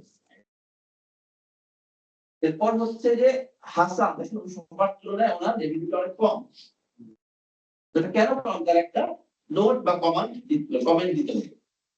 আর চতুর্থ হচ্ছে এই যে এখানে গ্রিড লাইন আছে, এই গ্রিড লাইন গুলো যে ইমেল করা সফট কপিতে এই গ্রিড লাইন গুলো উঠায় এটাকে সাদা অঙ্ক খাতার মতো করে দিই। এই 4টা হচ্ছে রিকোয়েস্ট চলে আসছে। তাহলে প্রথম রিকোয়েস্টটা কি? ডেটাকে বড় থেকে ছোট সাজাইতে হবে, তাই না? তাহলে আমরা কি দেখছিলাম যে ডেটা ম্যানেজমেন্ট বলে একটা কথা আছে, সেটা কি? ক্রুড অয়েলের সাথে কম্পেয়ার করছিলাম। ক্রুড অয়েল আমরা বাইরে থেকে ইম্পোর্ট করে আনি, আনার পরে কি সেটাকে রিফাইনারিতে রিফাইন করতে হয়, তারপর পেট্রোল ডিজেল যেটা যেখানে যাবে সেটা সেখানে চলে যাবে। ডেটাও বাইরে থেকে ইম্পোর্ট করে আনা হয়, সেটাকে ক্লিন করা হয়, তারপর সেটা অর্গানাইজ করা হয়। এই data import, data cleaning, data organising, এটা কি বলে এক কথায়? Data management. এই ডাটা ম্যানেজমেন্ট সবকিছু কোন টাইপের? ডাটা। তাহলে আমার এই যে আমার ডাটাকে ছোট থেকে বড় সাজাইতে হবে, এটাকে এক ধরনের অর্গানাইজ করা না? যেমন সবচেয়ে বেশি কার এখানে জুই, না সবার আগে থাকবে, তারপরে ফয়েজ, সবার নিচে থাকবে হাসান। তাহলে ডাটাকে অর্ডার চেঞ্জ করব, এটা অর্গানাইজ করা। ডাটা অর্গানাইজ করা সবকিছু কোনটা? ডাটা ট্যাবে। এখন আমি ডাটা ট্যাবে যদি যাই, ডাটা ট্যাবে শর্ট এন্ড ফিল্টার নামে কিছু আছে। শর্ট এন্ড ফিল্টার, এখানে একটা টুল আছে A to Z, আবার Z to A, তাই না? এই রিবনের এই টুলগুলো দিয়েও একটু শর্ট ফিল্টার করা যায়। আবার ওই যে আগে বললাম সর্বরোগের মহৌষধ ডায়েট্রিক, রাইট ক্লিক দ্বারাও কিন্তু আমরা শর্ট ফিল্টার করতে পারি। এখন শর্ট কিন্তু পুরো টেবিলটাই হবে, কিন্তু কার ভিত্তিতে? নেমের ভিত্তিতে না অ্যামাউন্টের ভিত্তিতে? অ্যামাউন্টের ভিত্তিতে। যদি আমি অ্যামাউন্টের ভিত্তিতে শর্ট করতে চাই তাহলে অ্যামাউন্ট কলামে যে কোনো একটা ঘরের উপর রাইট ক্লিক করে শর্ট, তারপরে কি শর্ট লার্জেস্ট টু স্মলেস্ট। আবার দেখাচ্ছি, দেখেন যেহেতু আমি চাচ্ছি অ্যামাউন্ট কলামের ভিত্তিতে শর্ট করতে, মানে শর্ট কিন্তু পুরো টেবিলটাই হবে। আচ্ছা, এটা দেখার জন্য কাজ করি আমরা। এই যে ফয়েলের যে রোটা, যেটা কালার করে দিচ্ছি, সবাই না করলেও হবে, না আমি করে দিচ্ছি। আমার যখন ডাটাটা শর্ট হবে তখন কিন্তু পুরো টেবিলটাই শর্ট হবে, এমন না যে শুধু অ্যামাউন্ট কলামটা শর্ট হবে, কিন্তু শর্ট হবে কার বেসিসে? অ্যামাউন্টের বেসিসে। যেই কলামের বেসিসে শর্ট করব তার যে কোনো একটা ঘরে আমরা কি করব? রাইট ক্লিক করব। যে কলামের ভিত্তিতে শর্ট হবে তার যে কোনো একটা ঘরে, যদি আমি অ্যামাউন্টের বেসিসে শর্ট করব, অ্যামাউন্টে যে কোনো একটা ঘরে রাইট ক্লিক করে এখন এই এখানে কি করা যায়? কিছু কিন্তু লিস্ট চলে আসে। এর মধ্যে যদি শর্ট করা যায় তাহলে শর্টের একটা অপশন আছে না? এই শর্টে যদি আমরা যাই, শর্ট এখানে গেলে কিন্তু আমরা পাচ্ছি শর্ট স্মলেস্ট টু লার্জেস্ট এবং শর্ট লার্জেস্ট টু স্মলেস্ট। আমি যদি এখান থেকে শর্ট লার্জেস্ট টু স্মলেস্ট দেই তাহলে কি হবে? সবচেয়ে বেশি যার সেল তার নামটা আগে চলে আসবে, সবচেয়ে কম যার সেল তার নামটা শেষে চলে আসবে। সবার কি হয়েছে? আবার যদি ছোট থেকে বড় করতে চাই তাহলে কি করতে হবে? সেইভাবে রাইট ক্লিক করে শর্ট শর্ট তাহলে ছোট থেকে বড় হয়ে যাবে। আমরা কিন্তু নামের ভিত্তিতে শর্ট করতে পারি, অ্যালফাবেটিক। তাহলে তখন কি করতে হবে? নেইম কলামে যে কোনো একটা ঘরে রাইট ক্লিক করে শর্ট, এখান থেকে কি পাচ্ছি? Short A to Z. Name কলামে যে কোনো একটা ঘরে রাইট ক্লিক করে আমরা যদি শর্ট এ টু জেড, তাহলে কি হবে? যে নামগুলো অ্যালফাবেটিক অর্ডারে শর্ট হয়ে যাবে, সবার আগে আলি, সবার শেষে জিয়া। আর যদি শর্টে দিয়ে আবার বলি শর্ট জেড টু এ, সবার আগে জিয়া আর সবার শেষে আলি। তাহলে শর্ট যখন করতেছে দেখেন ফয়েল আর 110 এটা কিন্তু একসাথেই কিন্তু মুভ করতেছে, তাই না? তাহলে শর্ট পুরো টেবিলটাই হবে, যেই কলামের কাছে শর্ট করব তার একটা করে রাইট ক্লিক করে শর্ট দিলেই শর্ট হয়ে যাবে। এটা আমরা দেখলাম যে রাইট ক্লিক দ্বারা করা সম্ভব, কিন্তু আমরা যদি রিমুভ দ্বারা করতে চাই তাহলে আমাকে এই ডাটা ট্যাবের মধ্যে এখানে এ to Z R Z to এ আছে, তাই না? এখন আমি যেহেতু অ্যামাউন্টের বেসিসে শর্ট করতে চাচ্ছি, আমাকে অ্যামাউন্ট কলামে যে কোনো একটা ঘরে ক্লিক করে ডাটা ট্যাবে যে এখান থেকে যদি আমরা শর্ট এ টু জেড দেই, শর্ট এ টু জেড মানে কি? Sort smallest to largest. আর শর্ট জেড টু এ দিলে কি? Sort largest to smallest. আমি অ্যামাউন্টের ভিত্তিতে শর্ট করতে চাইলে অ্যামাউন্ট কলামে যে কোনো ঘরে রেখে ডাটা ট্যাবে যে আমরা শর্ট জেড টু এ দিব, মানে বড় থেকে ছোট শর্ট হয়ে যাবে। তারপরে যেই কলামের বেসিসে শর্ট করব সেই কলামের জাস্ট একটা করে ক্লিক করব। অনেক সময় হয় কি যে পুরো কলাম সিলেক্ট করি আমরা, তারপর শর্ট দেখি, অনেক সময় পুরো রো সিলেক্ট করি, অনেক সময় কয়েকটা ঘর সিলেক্ট থাকে, এরকম থাকলে হবে না। বা পুরো টেবিল সিলেক্ট করা হয়, এরকম থাকলে হবে না। যেই কলামের ভিত্তিতে শর্ট করব তার শুধু একটা ঘর সিলেক্ট করে শর্ট এ টু জেড বা জেড টু এ দিব। তাহলে data import, data cleaning, data organising, মানে ডাটা ম্যানেজমেন্টের যে কোনো সমস্যা পড়লে কোনটা পেয়ে যাবে? Data cleaning. এখানে একটা কোশ্চেন আছে আমার, সেটা হচ্ছে অ্যামাউন্ট যেটা আছে, অ্যামাউন্ট কলামটা, এই অ্যামাউন্ট কলাম কোনো লিঙ্ক থেকে অ্যামাউন্ট আসে, তখন শর্ট আউট করতে গেলে আমি একটা প্রবলেম ফেস করি। তখন দেখা যাচ্ছে যে লার্জেস্ট টু মানে কোনো প্রবলেম হচ্ছে লিঙ্ক থাকে, লাইক 120টা অন্য একটা সেল থেকে আসছে, লিঙ্ক করে আনা হয়। তখন শর্ট করতে গেলে একটা প্রবলেম ফেস করি, লাইক তখন শর্ট হচ্ছে না অ্যাপ্রোপ্রিয়েটলি। তখন মনে হচ্ছে আমার যে লিঙ্কটা থেকে আসতেছে, লিঙ্কের সিকোয়েন্স অনুযায়ী শর্ট হচ্ছে। আচ্ছা, এর সময় আমি ভিডিও দিচ্ছি। সবার হয়েছে এটা এই পর্যন্ত? এরপর আরেকটা রিকোয়েস্ট কি ছিল যে পুরো টিমের যোগফলটা দেখাতে হবে। তাহলে আমি নেইমের নিচে লিখলাম টোটাল,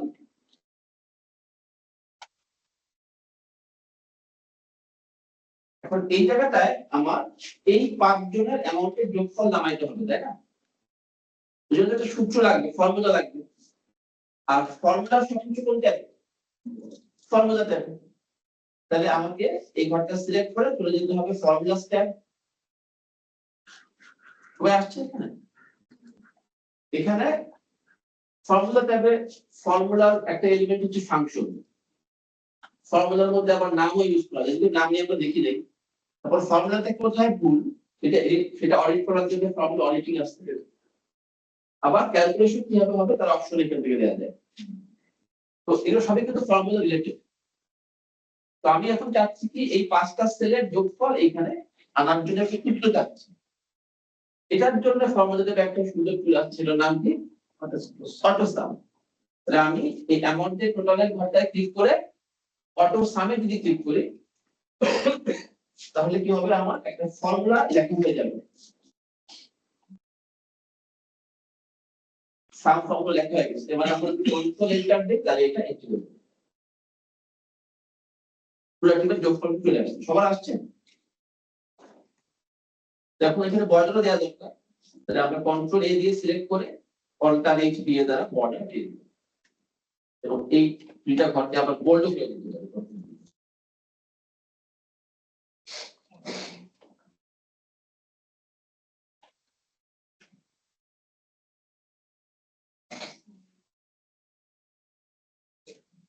একটা কোশ্চেন,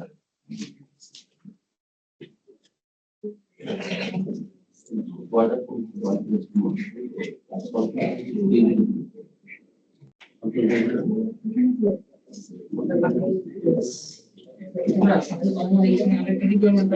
আরেকটা বানাতে হবে, আরেকজনের সেলস এটা ইনপুট তখন কি এটা গ্রাফের সার্ভিস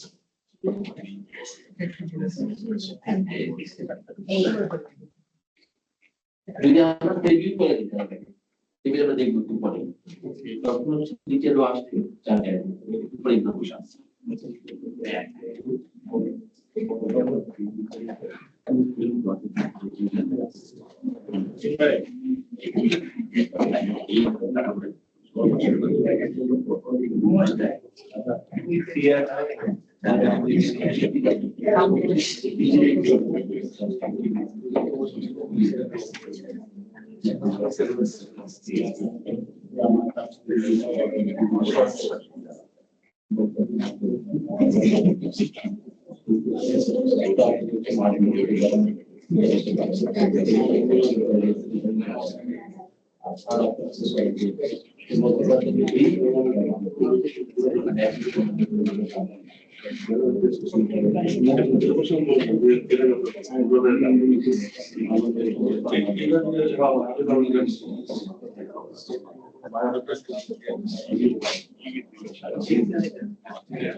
এরপর আমাদের আরেকটা রিকোয়েস্ট ছিল, সেটা হচ্ছে হাসান ওনার অ্যামাউন্ট অনেক কম।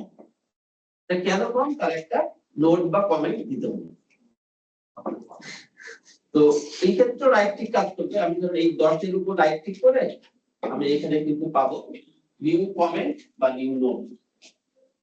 যদি কেউ অফিস 365 ইউজ করেন তাদের জন্য বলতেছি যে যেটা আগে কমেন্ট ছিল সেটা এখন নোট হিসেবে, আগে যেটাকে কমেন্ট বলা হতো অফিস 365 এ সেটাকে নোট বলা হচ্ছে। কাজে কেউ যদি অফিস 365 ইউজ করেন তাকে এখানে নিউ নোটে ক্লিক করতে আর আন্ডারে ইনসার্ট কমেন্ট সিস্টেম ইউজ না করে তারা ইনসার্ট কমেন্ট বা নিউ কমেন্ট দিতে রাইট ক্লিক দ্বারা প্রায় সবকিছু করা সম্ভব, এটাও করা সম্ভব। তো আমরা এখন দেখতেছি মেইনলি রিবন কোন ট্যাবে কোন ধরনের টুল আছে, তাহলে আমরা রাইট ক্লিক ইউজ করব না।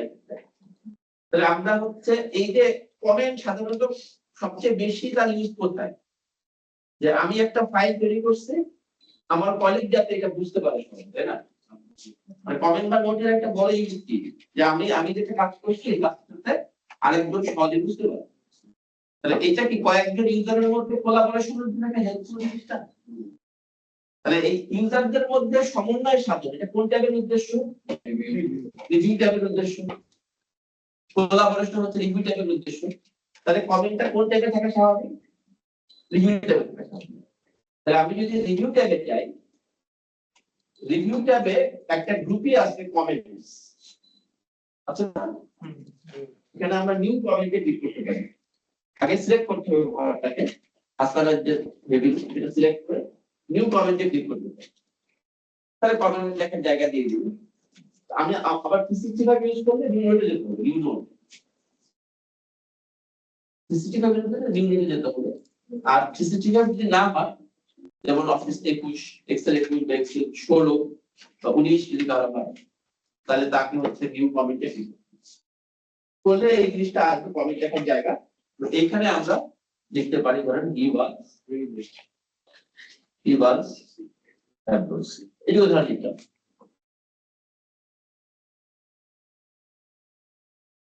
এই ক্ষেত্রে আমি যদি এই সেলটার বাইরে কোথাও ক্লিক করি, এটা রেফার লাগিয়ে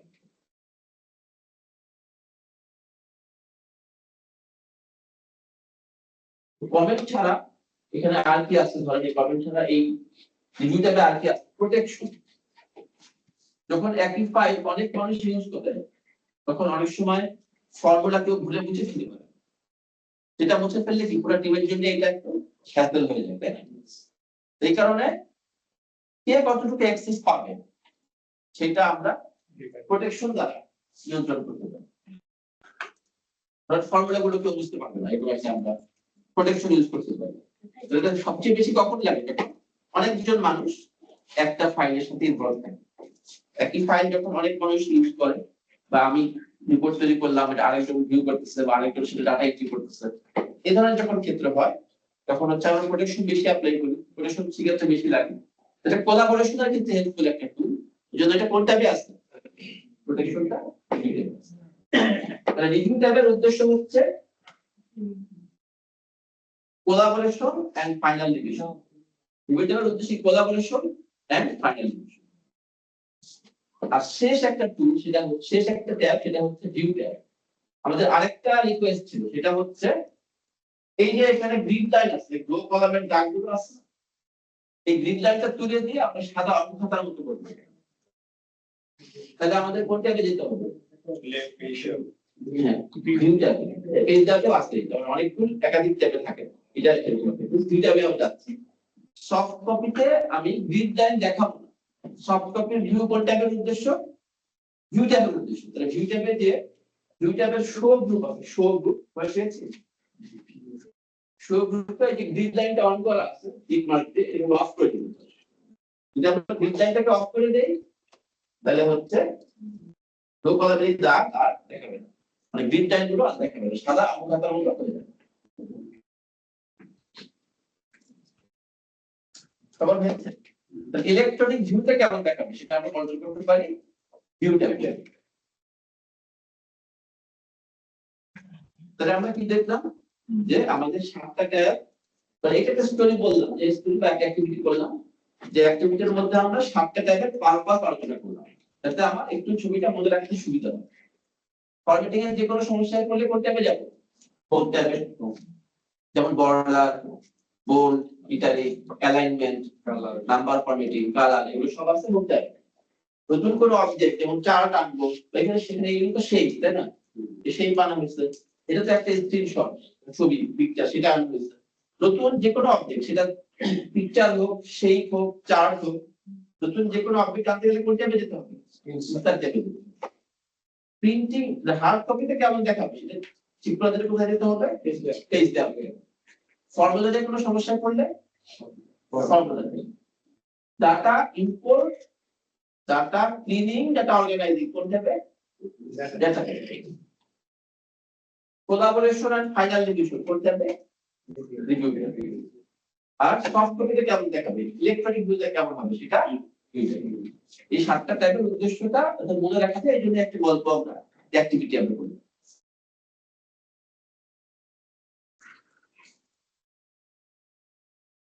আচ্ছা, এখন আমরা যেটা আলোচনা করলাম যে আমার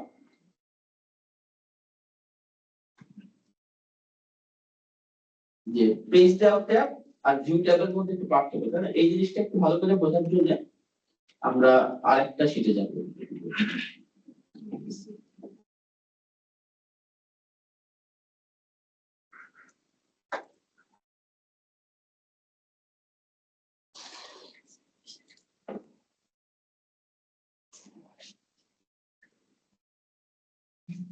আচ্ছা, আমাদের ইএমপি ডাটা নামে একটা শিট আছে, ইএমপি ডাটা। হ্যাঁ, আমরা সহজে কিভাবে শিটটা বের করতে পারি ইএমপি ডাটাটাকে? এই যে রেডি লেখার উপরে দুইটা তীর চিহ্ন, তাই না? এই দুইটা তীর চিহ্নের মাঝখানে আমরা রাইট ক্লিক করব, করলে আমাকে সবগুলো শিটের নাম দেখাবে। সবার দেখাচ্ছে? রেডি লেখার উপরে যে দুইটা তীর চিহ্ন, তার মাঝখানে রাইট ক্লিক করব, করলে আমাকে সবগুলো শিটের নাম দেখাবে। এখান থেকে আমরা স্ক্রল করে একটু খুঁজে দেখতে পারি যে কোথায় আমার ইএমপি ডাটা শিটটা আছে। ইএমপি ডাটা একটা আছে, এটা এটা খুঁজে হবে। ইএমপি ডাটা আছে, এমপি ডাটা আছে।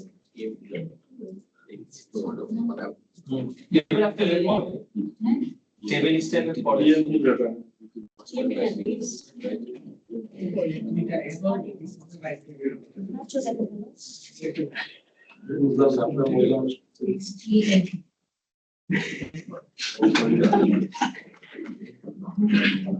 সবাই কি আসতে পারছে এখানে যে ইএমপি ডাটা?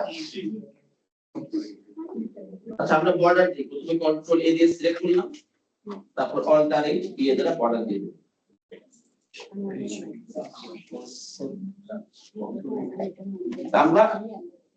আমরা একটা প্রবলেম দেখব যেখানে আমরা পেজ লেআউট আর ভিউ ট্যাবের পার্থক্যটা আমরা আবার রিভাইজ করব।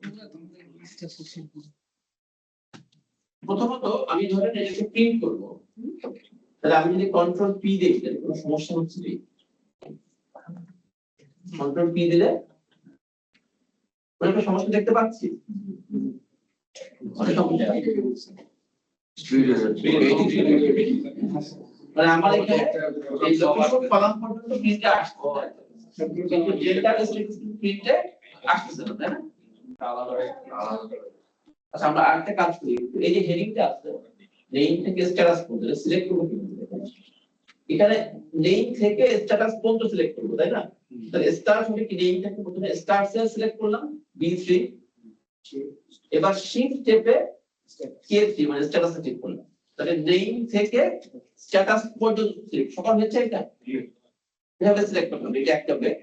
দ্বিতীয় হচ্ছে, এটা একটু পরে আলোচনা হবে, সেটা হচ্ছে কন্ট্রোল শিফট রাইট আসে। এই প্রথম উপায়টা আবার দেখেন, আবার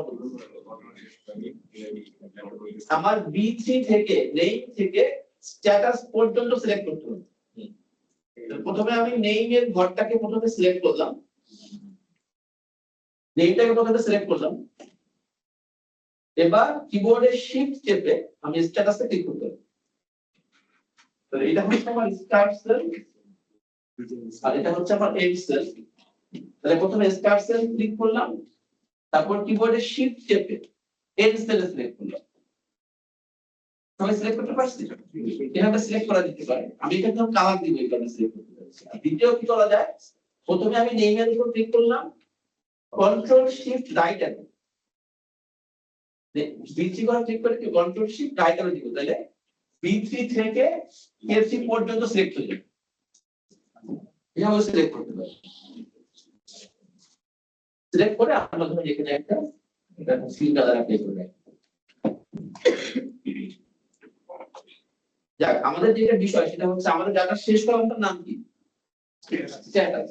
মানে আমি যদি ডাটা যে কোনো ভাবে ক্লিক করে কন্ট্রোল পি দেই, আমার প্রিন্টে যে ফার্স্ট পেজটা আসছে সেখানে শেষ কলাম কোনটা?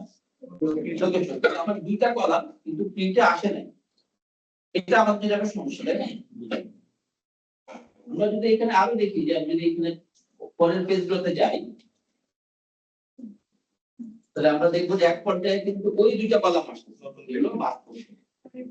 অনেকগুলো পেজ পরে ওই পেজ এই দুটো কলাম। এখানে কিন্তু এমন অনেক কিছু আসছে যেগুলো আমাদের দরকার নাই, যেমন এখানে একটা হোম আইকন ছিল, আবার এখানে একটা শেপ ছিল, এটা কিন্তু আংশিক আসছে। আবার আরো যদি করা যায়,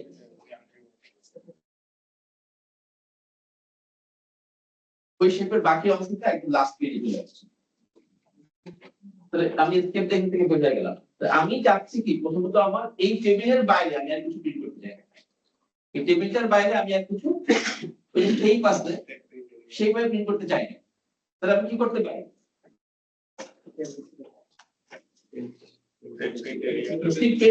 প্রিন্টে করতে পারি। তাহলে আমরা কন্ট্রোল এ দিয়ে প্রথম পুরো টেবিলটা সিলেক্ট করলাম, তারপর কোন ট্যাবে যাব page layout tab page setup group print area এখানে যাচ্ছে সেট প্রিন্ট এরিয়া। তাহলে আমি বলে দিলাম যে এইটুকু আমার প্রিন্ট এরিয়া, এর বাইরে আমি কিছু প্রিন্ট করব না। সবার হচ্ছে এই পর্যন্ত। তো এখন আমি যদি কন্ট্রোল পি দেই আমার একটু শান্তি হবে। এই শান্তিটা হচ্ছে যে আমি শেপগুলো প্রিন্টে আনবো, কিন্তু স্টিল আমার কিছু সমস্যা রয়ে গেছে যে আমার শেষ কলামটা কিন্তু আসছে, একটা কলাম বাদ পড়ে গেছে, স্ট্যাটাস কলাম। এই অবস্থায় কি করা যেতে পারে?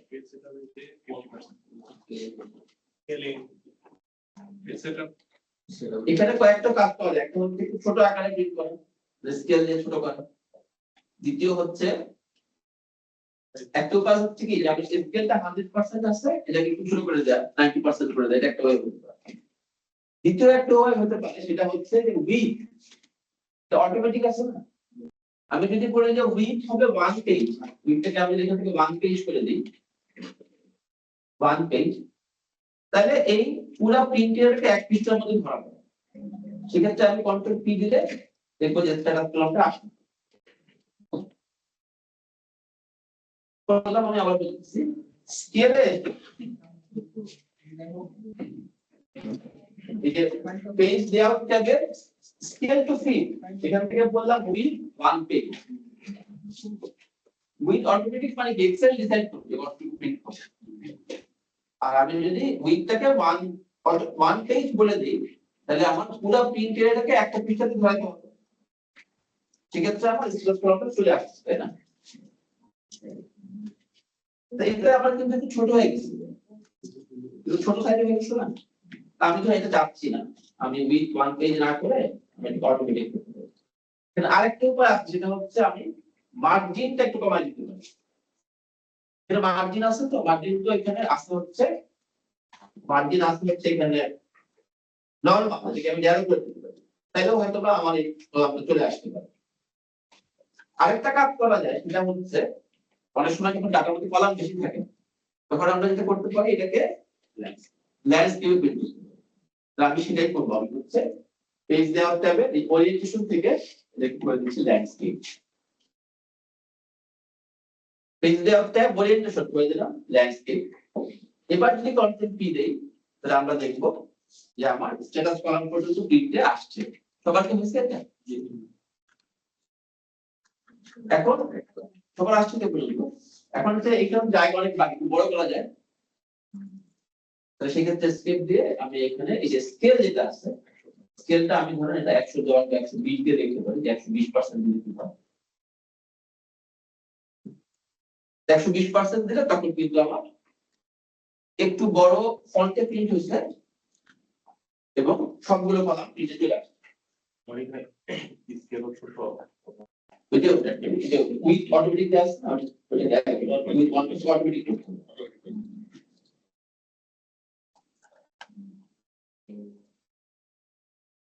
সবার হয়েছে এই পর্যন্ত? আচ্ছা, এখন যেই কারণে আমরা এই আলোচনায় আসছি সেটা হচ্ছে যে আমরা যখন এই প্রিন্টটা দেখতেছি এখানে ফার্স্ট পেজে আমার হেডিং তো আসবে, নেম থেকে স্ট্যাটাস পর্যন্ত কলাম হেডিং গুলো দেখাচ্ছি না ফার্স্ট পেজে। যদি আমরা সেকেন্ড পেজে যাই তখন কি দেখাচ্ছে? না, সেকেন্ড পেজে কিন্তু কলাম হেডিং গুলো শো করতেছে না।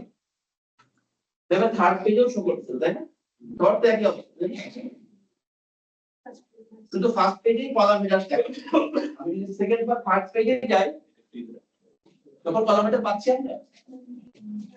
তো এটা আমাদের একটা স্কেপ দিয়ে বোঝা গেল, এটা আমাদের একটা প্রবলেম। প্রত্যেকটা যখন প্রিন্ট করব প্রত্যেকটা পেজে টেবিলের কলাম হেডার দরকার তৈরি, তাহলে প্রত্যেকটা পেজে টেবিলের কলাম হেডার গুলো আমি দেখতে চাই, এটা আমার একটা প্রবলেম।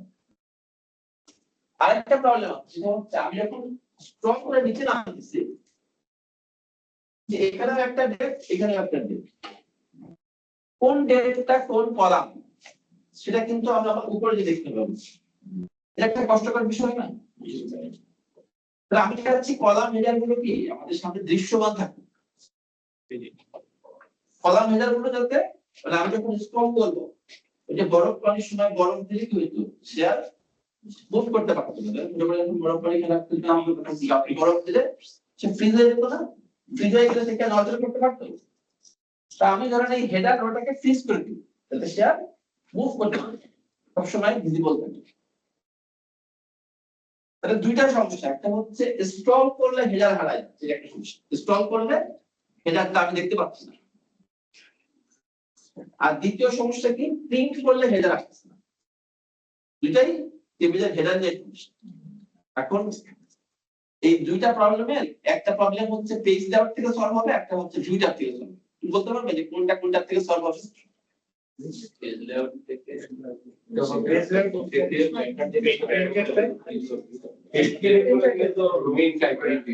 একটা হচ্ছে প্রিন্ট করলে আমার হেডিংটা, প্রিন্ট করলে আমার প্রত্যেকটা পেজে হেডার শো করতেছে না, এটা একটা প্রবলেম। এটার সলিউশন কি পেজ লেআউট ট্যাবে থাকবে না ভিউ ট্যাবে থাকবে?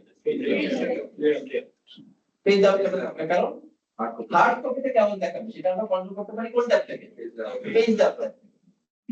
আরেকটা হচ্ছে স্ক্রল করলে হেডার থাকতেছে না, স্ক্রল কি আমরা হার্ড কপিতে করি না সফট কপিতে করি? সফট কপিতে করি। স্ক্রল করলে হেডার শো করতেছে না, এটা সফট কপির সমস্যা না? তাহলে এটার সমাধান কোন ট্যাব থেকে হবে? ভিউ ট্যাব থেকে। তাহলে প্রথমে আমরা হার্ড কপির সমস্যাটা দেখি। আমরা যদি পেজ লেআউট ট্যাবে পেজ সেটআপ একটা টুল আছে প্রিন্ট টাইটেল, সবাই পেয়েছি? পেজ লেআউট ট্যাবে পেজ সেটআপ এর উপর প্রিন্ট টাইটেলে গেল।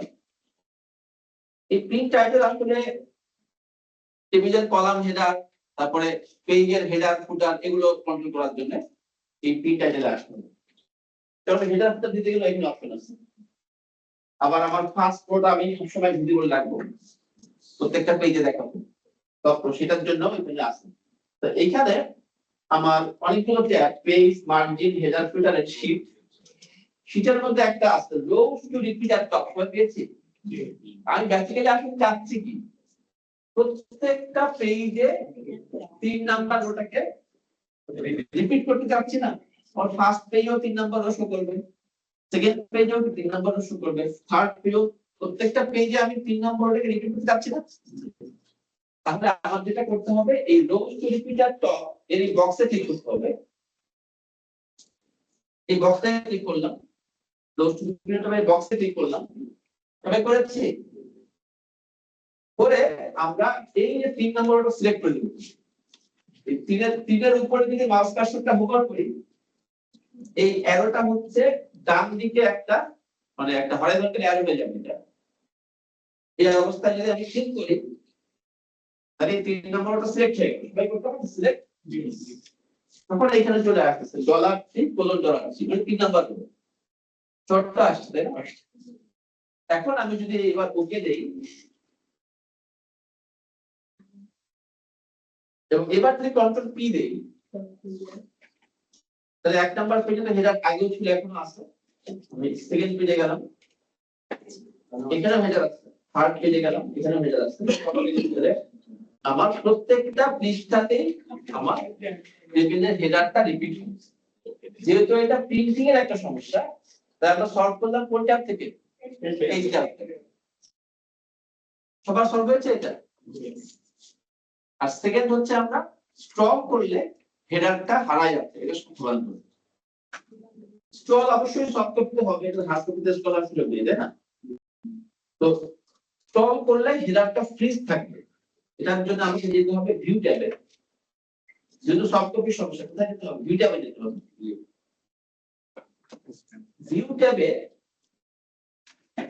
ভিউ ট্যাবের উইন্ডো গ্রুপে একটা অপশন আছে ফ্রিজ পেজ, হয় পেয়েছি? ফ্রি স্পেস এখানে থেকে এই সবগুলো সলভ হবে পরে। এখন এখানে বিষয়টা হচ্ছে আমি চাচ্ছি কি দেখেন 1 2 3 তিনটা রো ফ্রিজ হবে তাই না, মানে এই তিনটা রো স্ক্রল করলেও নড়াচড়া করতে পারবে না। এটা বরফ পানিতে বরফ দিলে যেমন ফ্রিজ হয়ে যেত এরকম এই তিনটা রো ফ্রিজ হয়ে যাবে, এটা নড়াচড়া করতে পারবে না। তাহলে নড়াচড়া করবে কোন না, এখন তাহলে আমি এই ক্ষেত্রে 4 নাম্বার রোটা আমি সিলেক্ট করব। এই সিলেকশনটার অর্থ হচ্ছে 4 নাম্বার রো এর আগের যত রো সব ফ্রিজ হবে। আমি সিলেক্ট করছি 4 নাম্বার রো না, এর উপরের রো গুলো ফ্রিজ হবে, বুঝতে পারছেন? তাহলে আমি প্রথমে 4 নাম্বার রোটা সিলেক্ট করলাম, আমার 1 2 3 এই তিনটা রো ফ্রিজ হবে। তাহলে আমি 4 সিলেক্ট করব, মানে 4 এর আগের রো গুলো ফ্রিজ হবে। 4 নাম্বার সিলেক্ট করে আমি ভিউ ট্যাব থেকে এখানে ফ্রি স্পেস সেখান থেকে ক্লিক করব free space, view tab free space free space. তখন যেটা হবে যে 1 থেকে 3 এই তিনটা রো ফ্রিজ হয়ে যাবে, মানে আমি 4 নাম্বার সিলেক্ট করে ফ্রি স্পেস দিলে 4 নাম্বারের আগের রো গুলো ফ্রিজ হয়ে যাবে। সবার কি হয়েছে এটা? এখন আমি স্ক্রল করলে আমার 4 নাম্বার রো থেকে স্ক্রল হচ্ছে কিন্তু 1 2 3 দ্বারা ফ্রিজ হয়ে যাবে। সবার কি হয়েছে এটা? আবার আনফ্রিজ করতে গেলে আমরা এই ভিউ ট্যাবে সেই জায়গা থেকে করতে বলবো এটাকে আনফ্রিজ করব, তাহলে আর ফ্রিজ থাকবে, আনফ্রিজ করে দিলে আর ফ্রিজ থাকবে। অনেক ক্ষেত্রে আমরা দেখতে পারি যে এ বি সি এই তিনটা কলাম ফ্রিজ হয়, এটা কিন্তু বলা হয় এই তিনটা কলাম ফ্রিজ হবে। এ বি সি সিলেক্ট করলাম, ধরুন আমার এই তিনটা কলাম ফ্রিজ হবে, ফ্রিজ।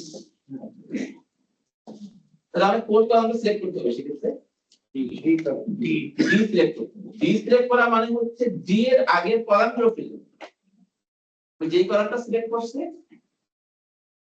সেটার আগে যে কলামগুলো সেগুলো ফ্রিজ হবে। তাহলে আমি ডি কলাম সিলেক্ট করে আমি যদি ভিউ ট্যাবে যাই এবং এখান থেকে ফ্রি স্পেসে যাই তাহলে ফ্রি স্পেস হয়ে যাবে। আমরা এটাকে অল্টার দিয়েও করতে পারি, অল্টার ডি কলাম সিলেক্ট করে কি চাপলাম অল্টার রিমুভাল কনসিডার করতে হবে। এবার ভিউ ট্যাবে যাব কি চাপতে হবে, ভিউ ট্যাবে গিয়ে কি লেখা আছে ডাব্লিউ, তো চাপতে হবে ডাব্লিউ।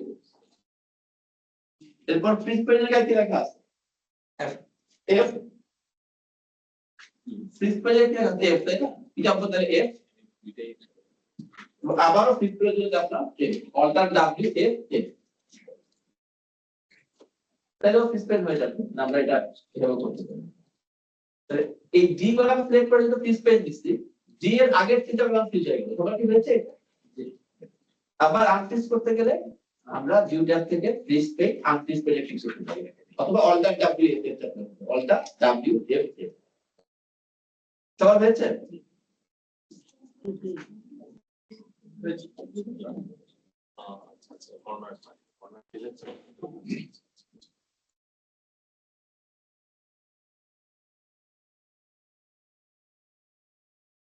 তৃতীয় আমরা একটা কাজ করতে চাই যে আমার এ বি সি এই তিনটা রো ফ্রিজ হবে, আবার 1 2 3 এই তিনটা column, sorry A B C তিনটা কলাম ফ্রিজ হবে, আবার 1 2 3 এই তিনটা রো 1 2 3 4 1 2 3 রো ফ্রিজ হবে। সেই ক্ষেত্রে আমি চাচ্ছি যে আমার এই তিনটা কলাম ফ্রিজ হবে, তাহলে কালার করে দিচ্ছি এই তিনটা কলাম ফ্রিজ হবে, এবং 1 2 3 এই তিনটা রো ফ্রিজ হবে, এরকম নাম আছে। সেই ক্ষেত্রে আমাকে সিলেক্ট করতে হবে কোন ঘরটাকে, মার্কেটিং, মানে এই D4 ঘরটা। এই D4 ঘরটা সিলেক্ট করলে এই সেলটা আগে তিনটা রো আছে আর এই সেলটা বামে তিনটা কলাম আছে, তাই না? আমি যদি এই D4 ঘর সিলেক্ট করি এর আগের তিনটা রো এবং আগের তিনটা কলাম ফ্রিজ হয়ে যাবে। আমি সিলেক্ট করতেছি হচ্ছে এই মার্কেটিং কথাটাকে, আসলে আমি সিলেক্ট করতেছি হচ্ছে এই সেলটা, আমি সিলেক্ট করতেছি হচ্ছে এই সেলটা। এই মার্কেটিংটা সিলেক্ট করে আমরা ভিউ ট্যাব থেকে যদি ফ্রি স্পেস দেই তখন আমি দেখব যে আমার তিনটা কলাম এবং তিনটা রো ফ্রিজ হয়ে গেছে।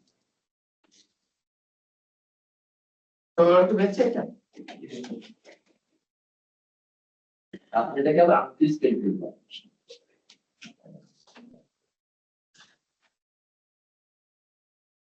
তো এই এক্সাম্পলের সাথে আমরা দেখলাম যে আমরা মানে দুইটা এক্সাম্পল দেখলাম, যে একটা আমাকে পেজ গ্যাপ থেকে সলভ করতে হচ্ছে হার্ড কপির সমস্যা, আর যেটা সফট কপির সমস্যা সেটা আমাকে দুইটা থেকে সলভ করতে হবে।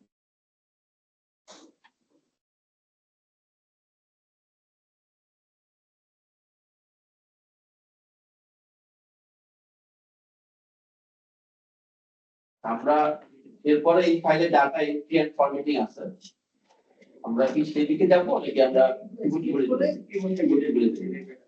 নাকি সবাই কি বলে একটা ব্রেক নেওয়ার পরে মানে এই এগুলো হচ্ছে প্রিলিমিনারি, এগুলা কি আরো ডিটেইলস আলোচনা করবে উনি নাকি তাহলে একটু 5 মিনিটের বিরতি দিয়ে আমরা পিভট টেবিল শুরু করি। সবাই একটু আমরা তাহলে 45 এ শুরু করি। 9:45 এর মধ্যে সবাই আবার এখানে উপস্থিত হবে, শুরু হয়ে যাবে।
আপনি ক্যালকুলেশনে কত ধরনের বিপদ আসবে আমাদের এখন, আপনি এখন পার্সিয়াল পেমেন্ট পাচ্ছেন, পার্সিয়াল পেমেন্টের জন্য তাহলে ডিলেটও হয়েছে পুরোটাই। এখন আপনি একটা পার্টির জন্য ডিলে দিতে পার্টি নেবেন আর বাকিটার জন্য আবার আপনি